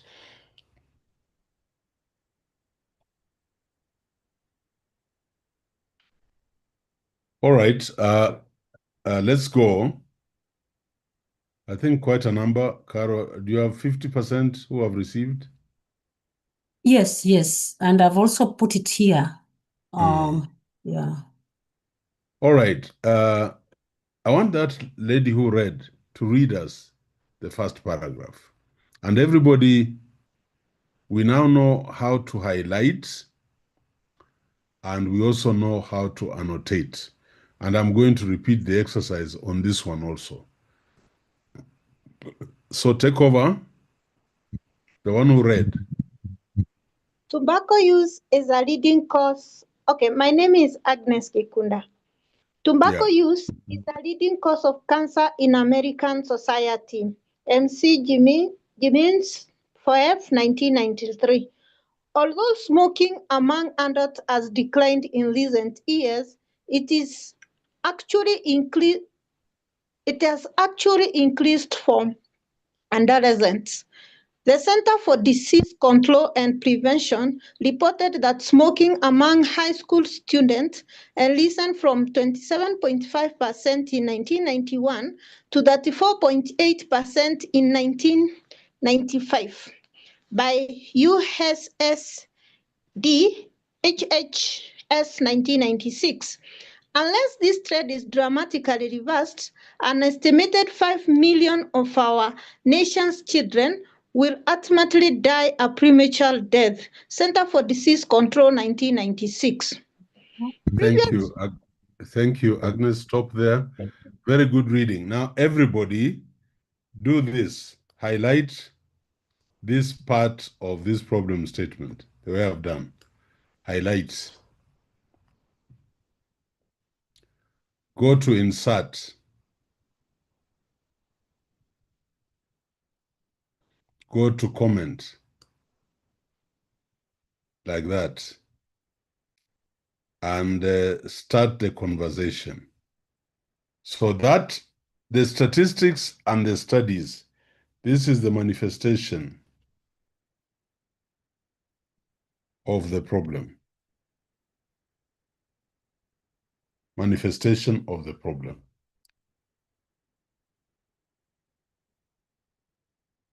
So that is obvious. And if you don't know, manifestation is visibility of the problem. Visibility of the problem.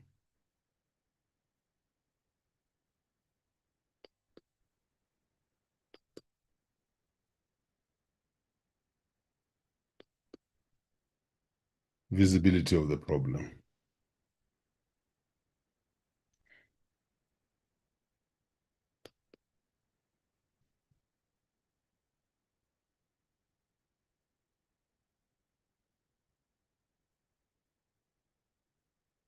Like that. And then you send. So that's highlighting. And now we know what visibility manifestation is all about. There are the studies that have been done to show tobacco is a leading cause of cancer,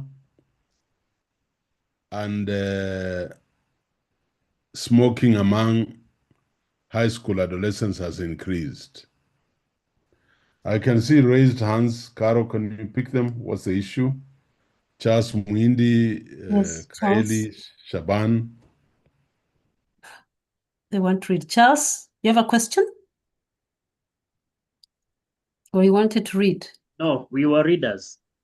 Oh, Okay. okay, fine. Now, the next one, unless this trend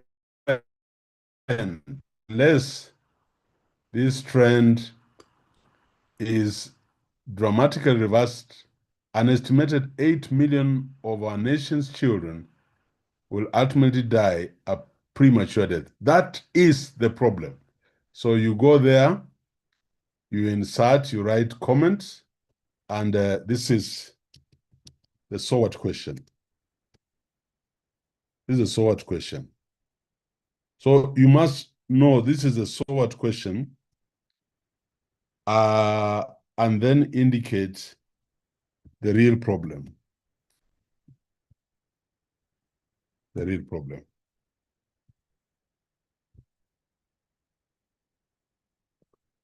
And it's a problem. Why is it a problem? Because you're going to lose 5 million of our nation's children. So that's the problem. The problem is not that tobacco smoking has increased. That is a manifestation of the problem, the visibility. But the real problem is that we're going to lose young men from cancer. And after that, you can post. Caro, is there a way I could see from one student? Can I stop sharing and one student shares and I look at their sure. work? Yeah. Yes. Yeah, so pick on somebody to do that. I've stopped sharing. Anyone Who who wants is to share? courageous? Shaban, very good. Okay, click on your icon, the first one. Very good. Visibility of the problem. Yes. Next one. The so what question, the real problem. I have a very bright class. Huh? This is very nice. You know, that other university, people would think this is Greek, what you are able to do, and you are doing it so easily. Prof, Okay. they're missing being in a physical class where you always offer sim of 1,000, 2,000 shillings. Class, they're getting a lot of things from me. So that I share mine. That is Shaban, huh? Yeah, wonderful. Yes, Wonderful. Doctor. All right, Thank now, you. yeah, Asante sana. At least you are following. That's very nice. Now, I want to ask you to read on your own the next paragraph. And I want somebody to highlight their paragraph. You highlight your paragraph on your own.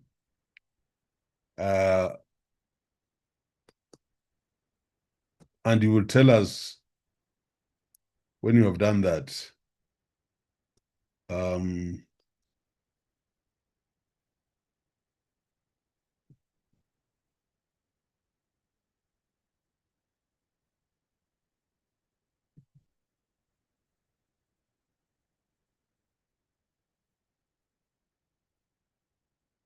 So we are doing an assignment on our own. And I want you to show me what you have done. That paragraph up to O'Hara et al.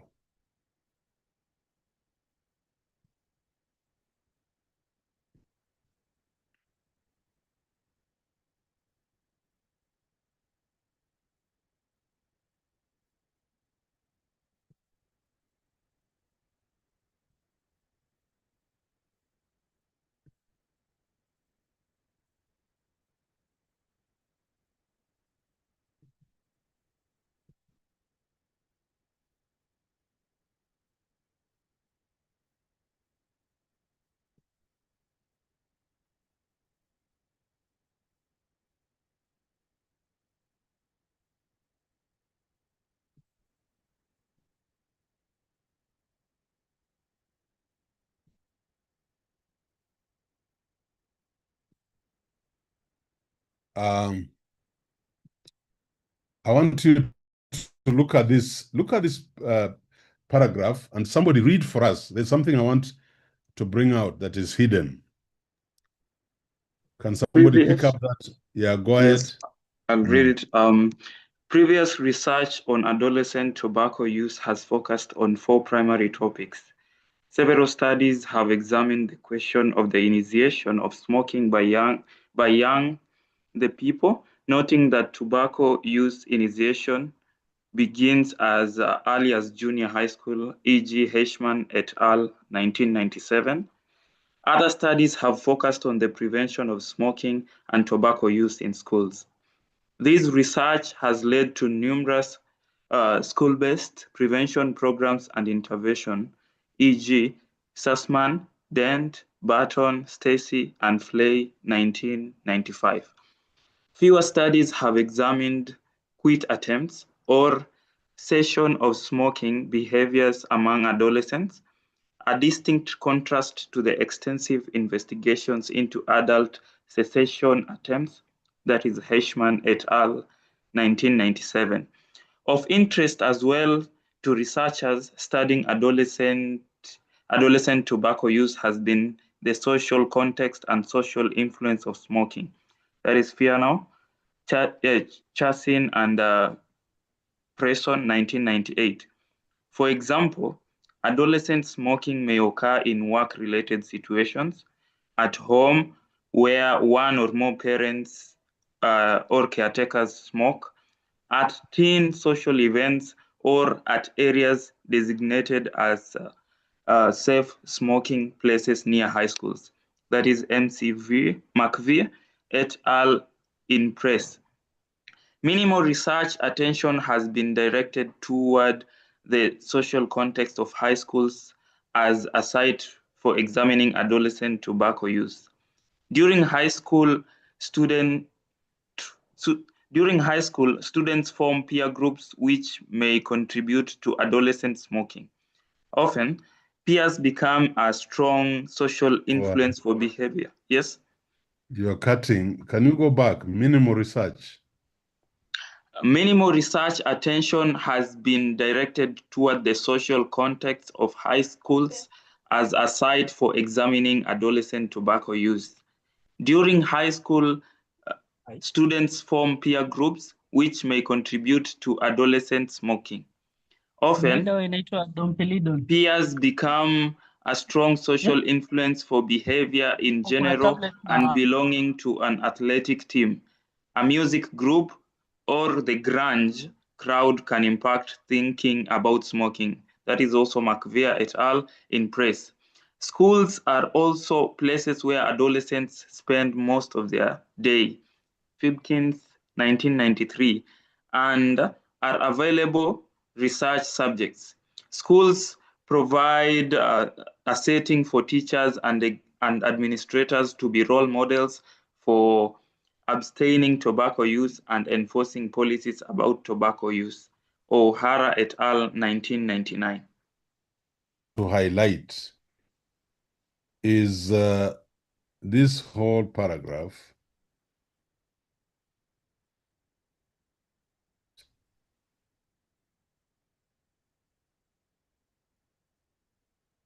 call that whole paragraph, and then come into this red one.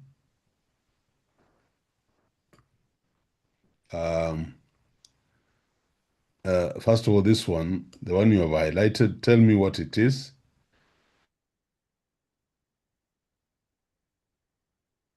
And highlight it and tell me, take a comment of that red one and tell me what it means.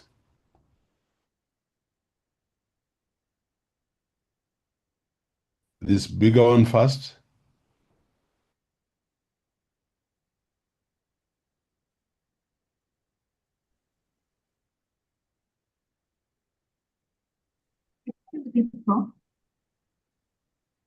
And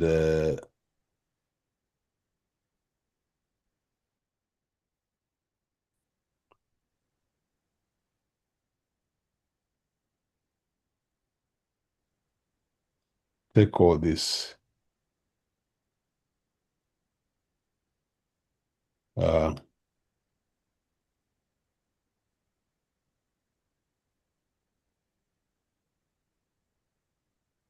Yeah, that one.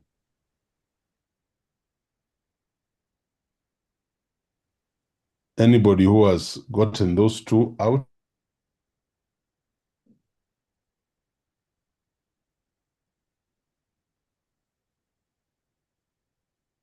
The red one.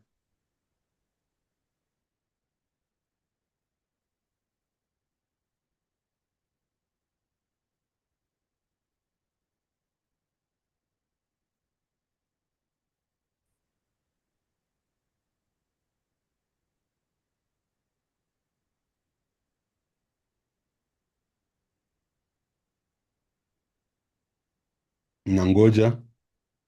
Time is running out. I have to look at one or two case studies, real case studies.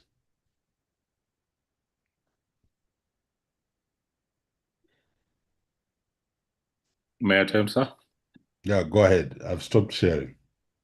The big, oh, no, oh, you wanted someone to share? Yeah, you share. I want to see it. Oh, all right. A challenge there. Someone else can try. Okay. Can somebody try it? Yes, sir. Can I try? Go ahead. Ndege, is that Ndege? Go ahead. Yeah.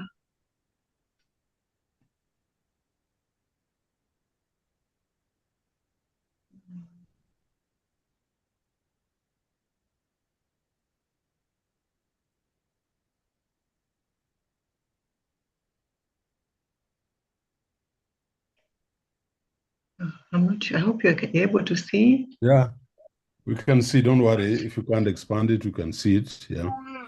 Click. Yeah, on that icon. Yeah. Okay, so that is context. Very good. And the second one? This is the gap itself. No. Did I send? I'm saying no. That is not the gap. Okay. But well done for the first one.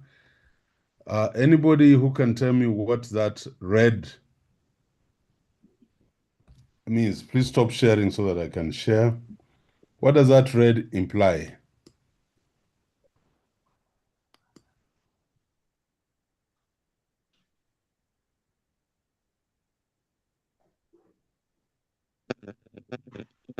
May I try? Yeah, why not? Go ahead. Would it be a methodological gap? No.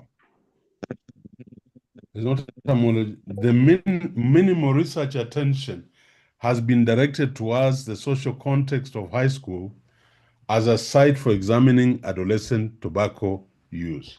What is this? Prof, can I try? Yes, please. Consumable. No. Prof, on my end, I think it's an identified research gap whereby there is lack of studies on high school social environment. No. No. Can I try? Somebody, yes? One Can at I a try, time. Prof? This One is at a Lenai time. Roshi. Can I try? Okay, go ahead. Yeah, Prof, I think this is the problem itself. No, it is not the Can I problem. give a try? Go ahead. I think it is the study that have been done and giving us the gap that should be now taken care of. No. May I? Can I try, Prof? Yes, go ahead. Can I try? Okay, Yes. so Manifestation is the problem. sorry. Go ahead. This is Vincent. While it is part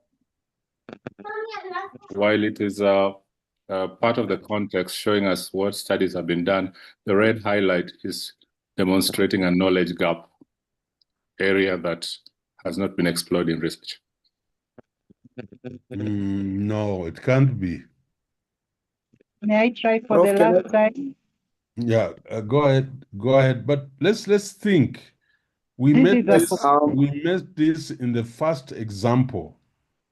Prof, I think this is manifestation of the problem. No, tulitoka huko kitambo. We have crossed the Red Sea. Manifestation. Tulivuka hiyo. So there was a lady who wanted to try. What Can are you I saying? try? Yeah. Can I try? Go ahead. This is Jacqueline. Yes, Jacqueline. I think there's lack of empirical data related to the research findings. No. Can I try? Wow. Okay, go ahead. I'm listening. You can try. Is it a dependent variable? Is it? Are they dependent variables? Prof, No. Is it justification? It repeats the magnification. It magnifies the manifestation. No. I'm saying, is it justification, Prof? They're trying to justify. No, it's not a justification. I'm surprised. Hello. I'm very surprised. Can I try, Prof? Yes. Hello. Yes, I think it shows some groups that have been underrepresented in previous researches. So there is a population gap. Population gap. Very close to the answer. Very close to the answer. But not there yet. May I try? Yeah. So this is Cynthia, and I think this is the context studies that amplifies the gap. Are you seeing the document on the screen? No, not now. Okay. Okay, go ahead. Oh, okay, yeah. Go ahead. What were you saying? Somebody was saying something? Thank you, Cynthia. Cynthia, are you saying Prof is sharing? Are you seeing the shared document? No, we are not sharing. All right. Go ahead, Cynthia. I'm still waiting. So I think this is the context that is amplifying the gap. Mm-hmm. Yes. The problem. If you look carefully, we all have the document. We all have the document, and I want you to listen carefully. You have the document there, and I want you to look at what that red sentence is saying. Minimal research attention has been directed toward the social context of high schools as a site for examining adolescent tobacco use. This researcher is taking us into the demographic space. He's telling us, my study will be towards the social context of high schools as a site. So this is where, when you'll be stating the purpose of your problem, you'll have to tell me the demographic. And this is an indication of where this study will take place. I want you to note that if you remember the Aisha manifestation, there was a line in it where she begins to talk about communication. That was not the problem. She was telling us, my variable of manipulation will be communication, and later on she told us it is participatory communication. So here we are seeing that this research will be directed toward the social context of high schools as a site for examining adolescent tobacco smoking. But the first one, you got it right, that is the context. Somebody read us this next paragraph.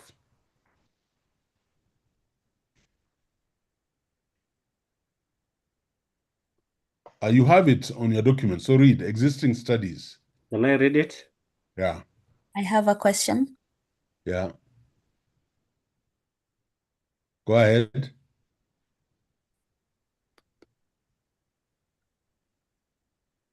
You have disappeared. Existing studies. Sorry, I've been muted. So I'm asking, when you're stating the demography, the site, it comes either at the problem, at the manifestation, or during the context, when you're giving out It can sit anywhere. Okay. It can sit anywhere. But I want to know where. Yeah? Let somebody read us that in the interest of time. All right. Existing studies of adolescent tobacco use are primarily quantitative with a focus on outcomes and trans-theoretical models. Palonem, 1998. Qualitative investigations, however, provide detailed views of students in their own words, complex analysis of multiple perspectives, and specific school contexts of different high schools that shape students' experiences with tobacco. Creswell in Press. Moreover, qualitative inquiry offers the opportunity to involve high school students as co-researchers, a data collection procedure that can enhance the validity of student views uncontaminated by adults' perspectives. Wonderful.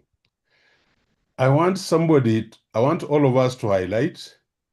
Let's go ahead, highlight, insert, do your comment, and somebody quickly tell me, what is this?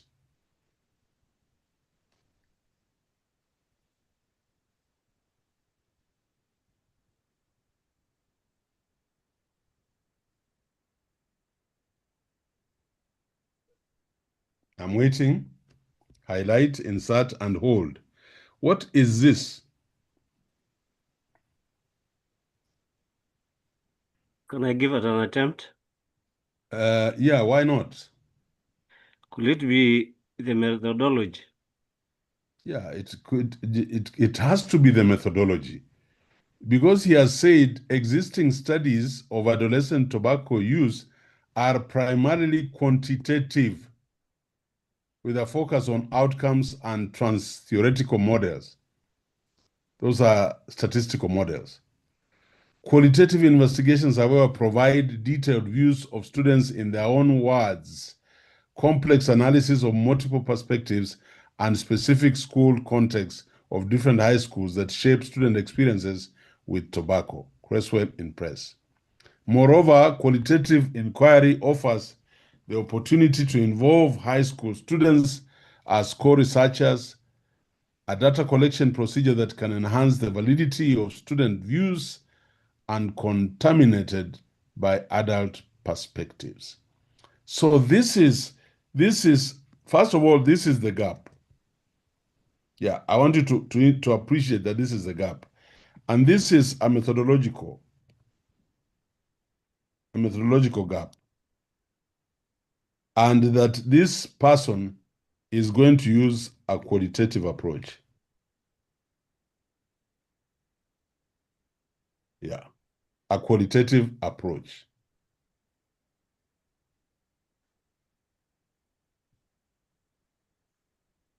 So I would like some of you to dare and chase not just a knowledge gap, but a methodological gap.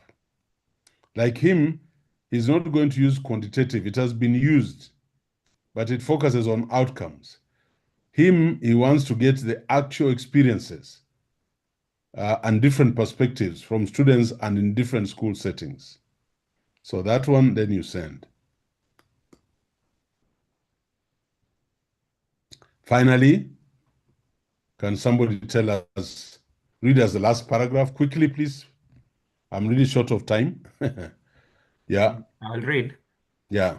By examining these multiple school contexts, using qualitative approaches and involving students as co-researchers, we can better understand the conceptions and misconceptions adolescents hold about tobacco use in high schools.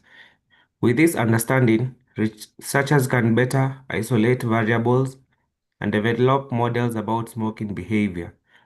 Administrators and teachers can plan interventions to prevent or change attitude towards smoking, and school officials can assist with smoking cessation or intervention programs. Very well. And the point, so highlight and insert your comment. And of course, I hope you know this is usefulness. Okay. This is usefulness, stroke consumerability,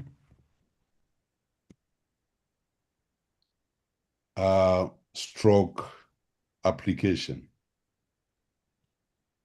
like that. And when you are doing your problem statement, or when you are doing what we shall later on find as your justification, you must tell me how each of the stakeholders partake of your findings. So here researchers can better isolate variables and develop models about smoking behavior. Administrators and teachers can plan interventions to prevent or change attitudes towards smoking, and school officials can assist with smoking cessation or intervention programs. This is what I would like to see. This is then a master's or a PhD mind. You don't just say the results will be useful to policymakers, administrators, teachers, and you leave it there. And you can send. Aren't I happy and proud that we can highlight and annotate? And this is the best way to read.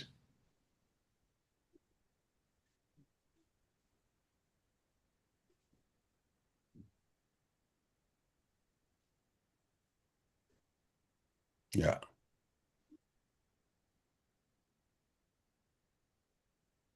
All right. Allow me to show you something. Give me 10 minutes. And then we shall continue next time. We'll now run away from the problem statement, go to the purpose. And before the purpose, I would like to talk about independent and dependent variables. So Magdalene, take note of that. So ladies and gentlemen, we have covered a very, very important aspect of your research methodology.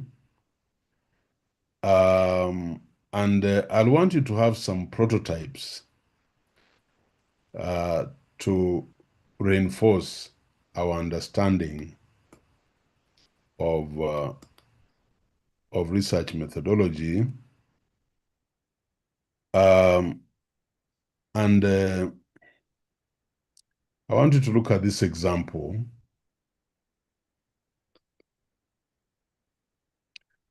This is the problem statement. Challenges in funding education in East Africa with a focus on Kenya. There is a visibility and manifestation of the problem. I can populate this with statistics and citations. There is a context indicating studies so far done in the area. There is amplification of the gap, and there is consumer ability or consumerability or partakers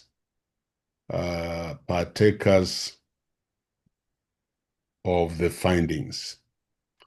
And if you read this, you'll see how will government policymakers partake of this, non-governmental organizations, local communities and grassroots organizations, and why this study is important. So these are small case studies. So we are going to send you this, and this is not for submission, but I'll want you to look at visibility and manifestation and say, can I get statistics that bring out challenges in funding education in East Africa? How do you do that? You go to Google Scholar and you put challenges in funding education in East Africa, and you search and you'll get studies. You'll also get statistics from those papers. You populate that. You come to the context, you look at the studies that have been given, and you can add others. And then you see how the gap is amplified. It is so important that you study these case studies. So this is the first one we shall send to you. For you to engage with it and put the statistics and the citations here, look at the context, develop it further, and then appreciate the gap amplification, and then look at how people will partake of the findings of this study. So that's the first one. We can also have another prototype.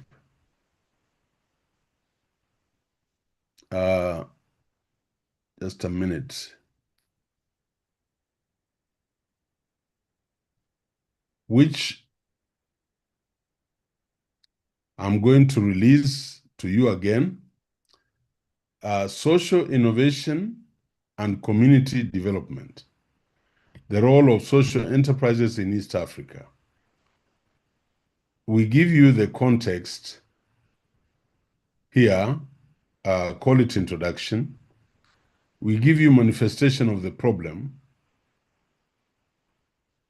there with statistics and studies. And then we give you the actual problem. So you read and see which is the actual problem. And here, inconsistency creates barriers for social enterprises.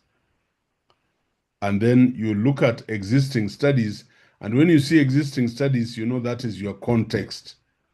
So you look at these ones, and then you look at the research gap. You read through it and see the research gap, and then justification and applicability. This is consumerability and usefulness of the findings.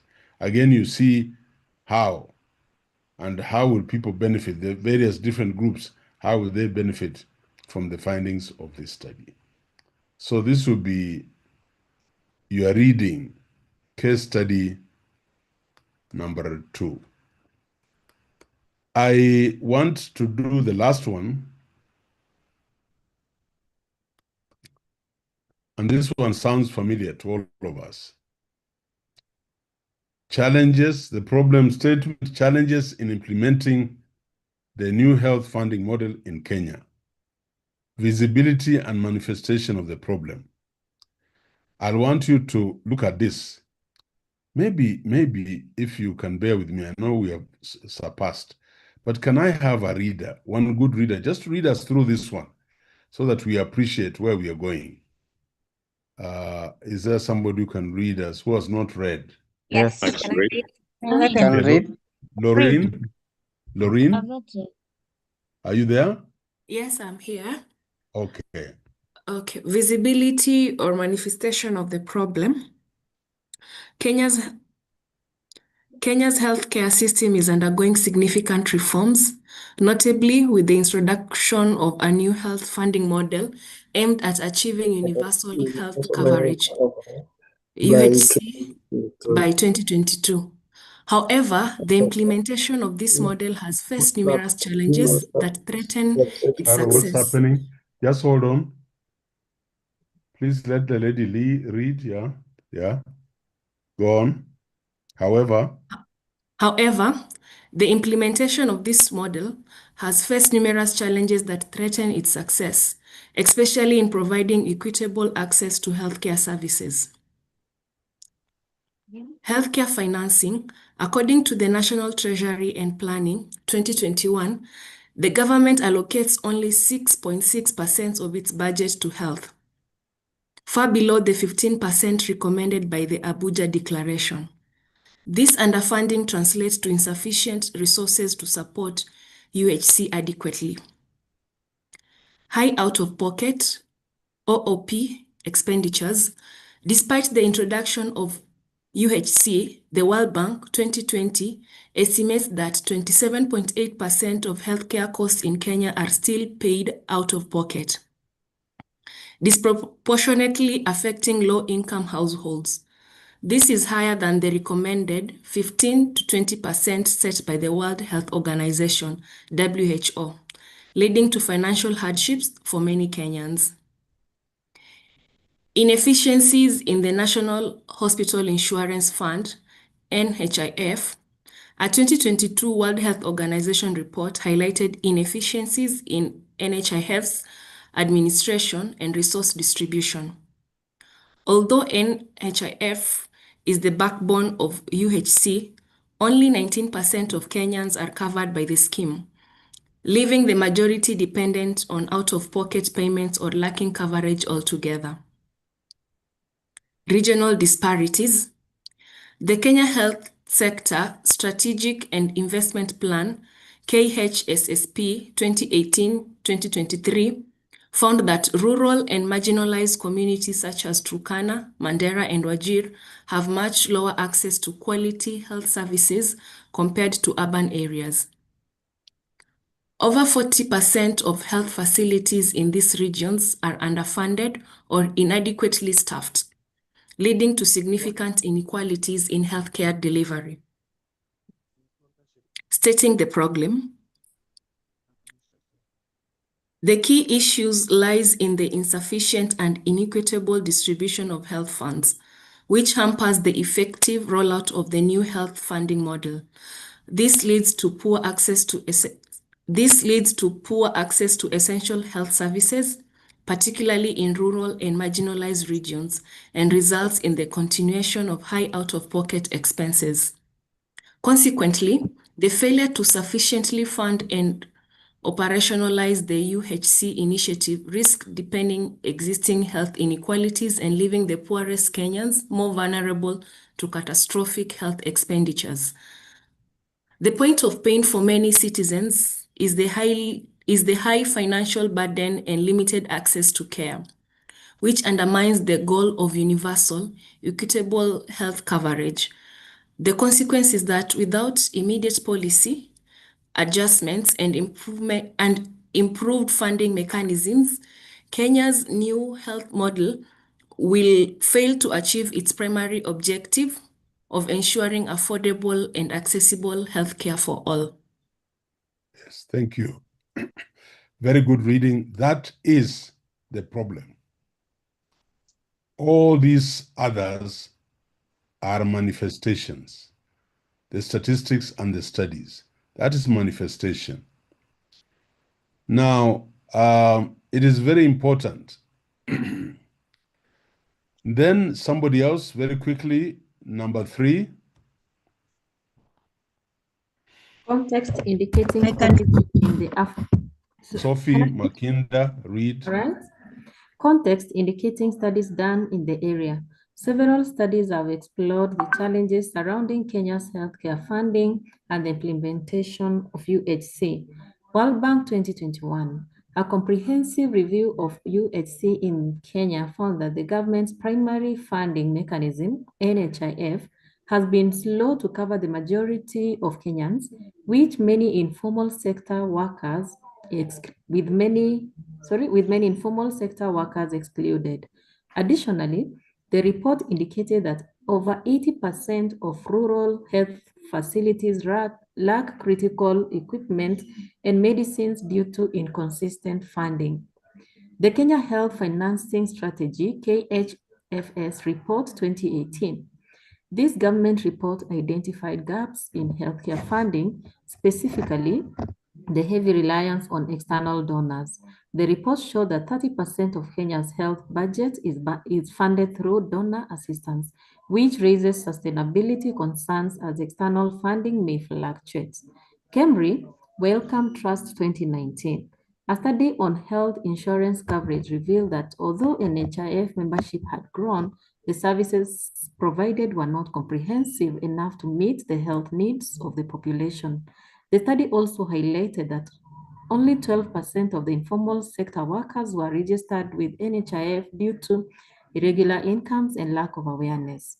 On May 2020, in his local study on UHC implementation, Wamai concluded that the model would require substantial increase in domestic resource allocation to succeed. He pointed out that the current funding levels are insufficient to meet the healthcare demands of Kenya's growing population, particularly in under-resourced counties.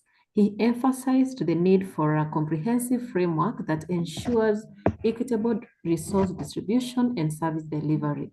Okech and Lelewe, 2016.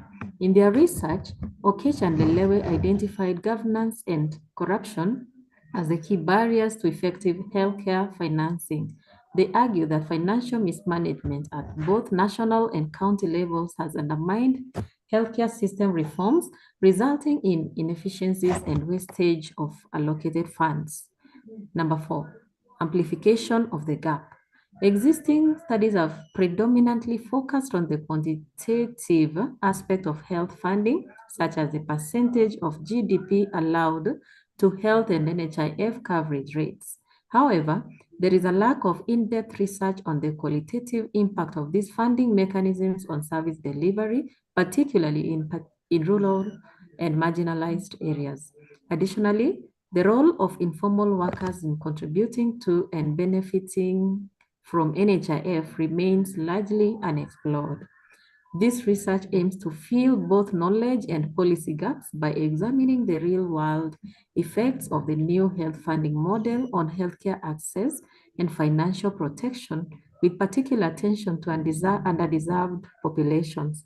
The gap being addressed is the absence of studies that provide a holistic understanding of the sustainability and equity of health funding under the UHC framework in Kenya. Number 5. Yeah, so the gap is the absence of studies. So knowledge policy, but there's also another gap. There's also another gap that is coming through. I don't know if anybody picks that. There's also another gap. And you can see this is the gap. The studies are predominantly focused on the quantitative aspects. So the qualitative aspects are excluded. Yes. Very quickly, I just want you to note that consumerability and partakers of the findings, government policymakers, we are told how they will partake, international donors and development partners, health service providers and NHIF, and local communities and grassroots health organizations, researchers and academics. We have been told how they'll partake of the findings. So you can read as the last paragraph.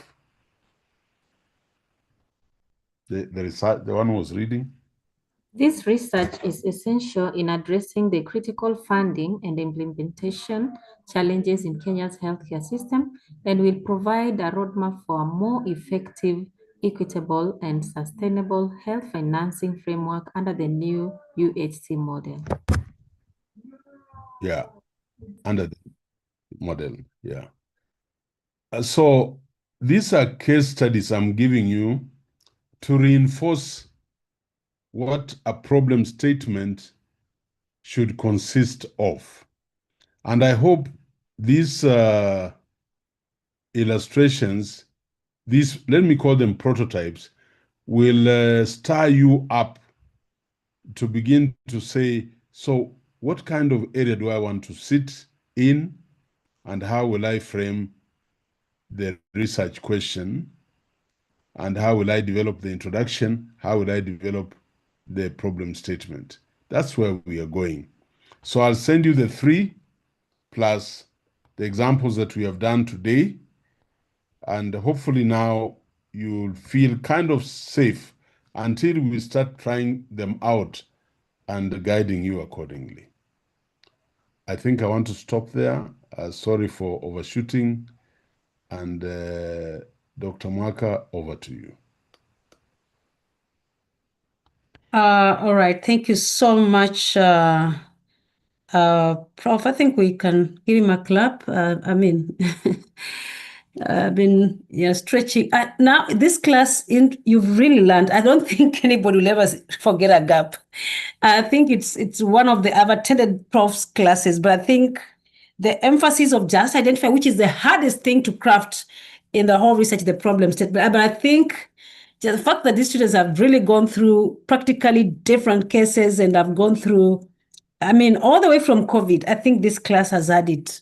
No one will ever forget. With all these examples, despite being the biggest class after the COVID one used to have over 300 students from all over universities in the country joining VC because there was nobody to teach them in their universities. So the only solace they had is a Daystar Vice Chancellor, who's a professor of research method, who gave it all, for 2 years voluntarily to teach postgraduate students in the whole country and Africa research methods online for free and for no pay. So I think this is really one of the classes that I've seen that. I don't know what others feel.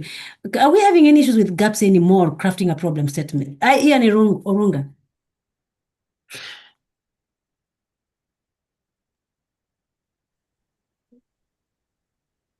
Thank you. Thank you, Dr.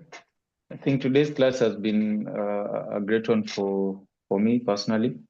Breaking down the problem statement, getting to understand how the manifestation of the problem comes in, and also getting to see the gaps in action, seeing the examples of the gaps being given in the problem statement. I think that has been my highlight for today's class. So thank you, Prof, for taking us through that and giving us practical examples. Chan?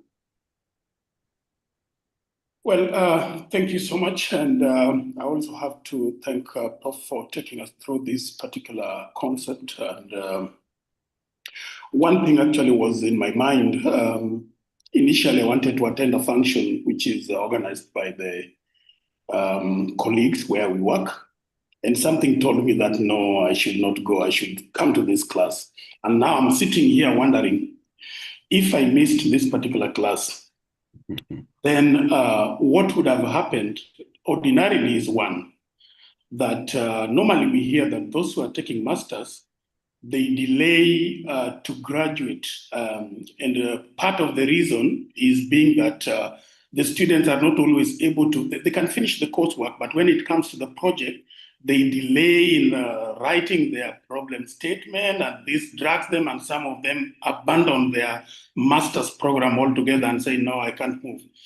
So I believe that anybody who missed this particular class and will not take effort to rewatch or revisit the recordings will definitely not graduate on time. And that is my take home. So again, thanks, Prof, for breaking this one down. And I feel that I'm almost 80% ready to start writing my problem statement. Thank you so much. Be blessed. Wonderful. Wonderful. Feel Right, thank you encouraged. so much.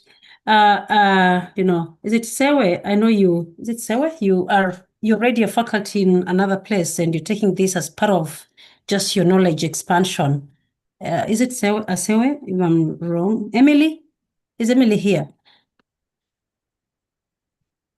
Maybe she didn't. She didn't. Yes, Sewe. How are you? How are you feeling about this?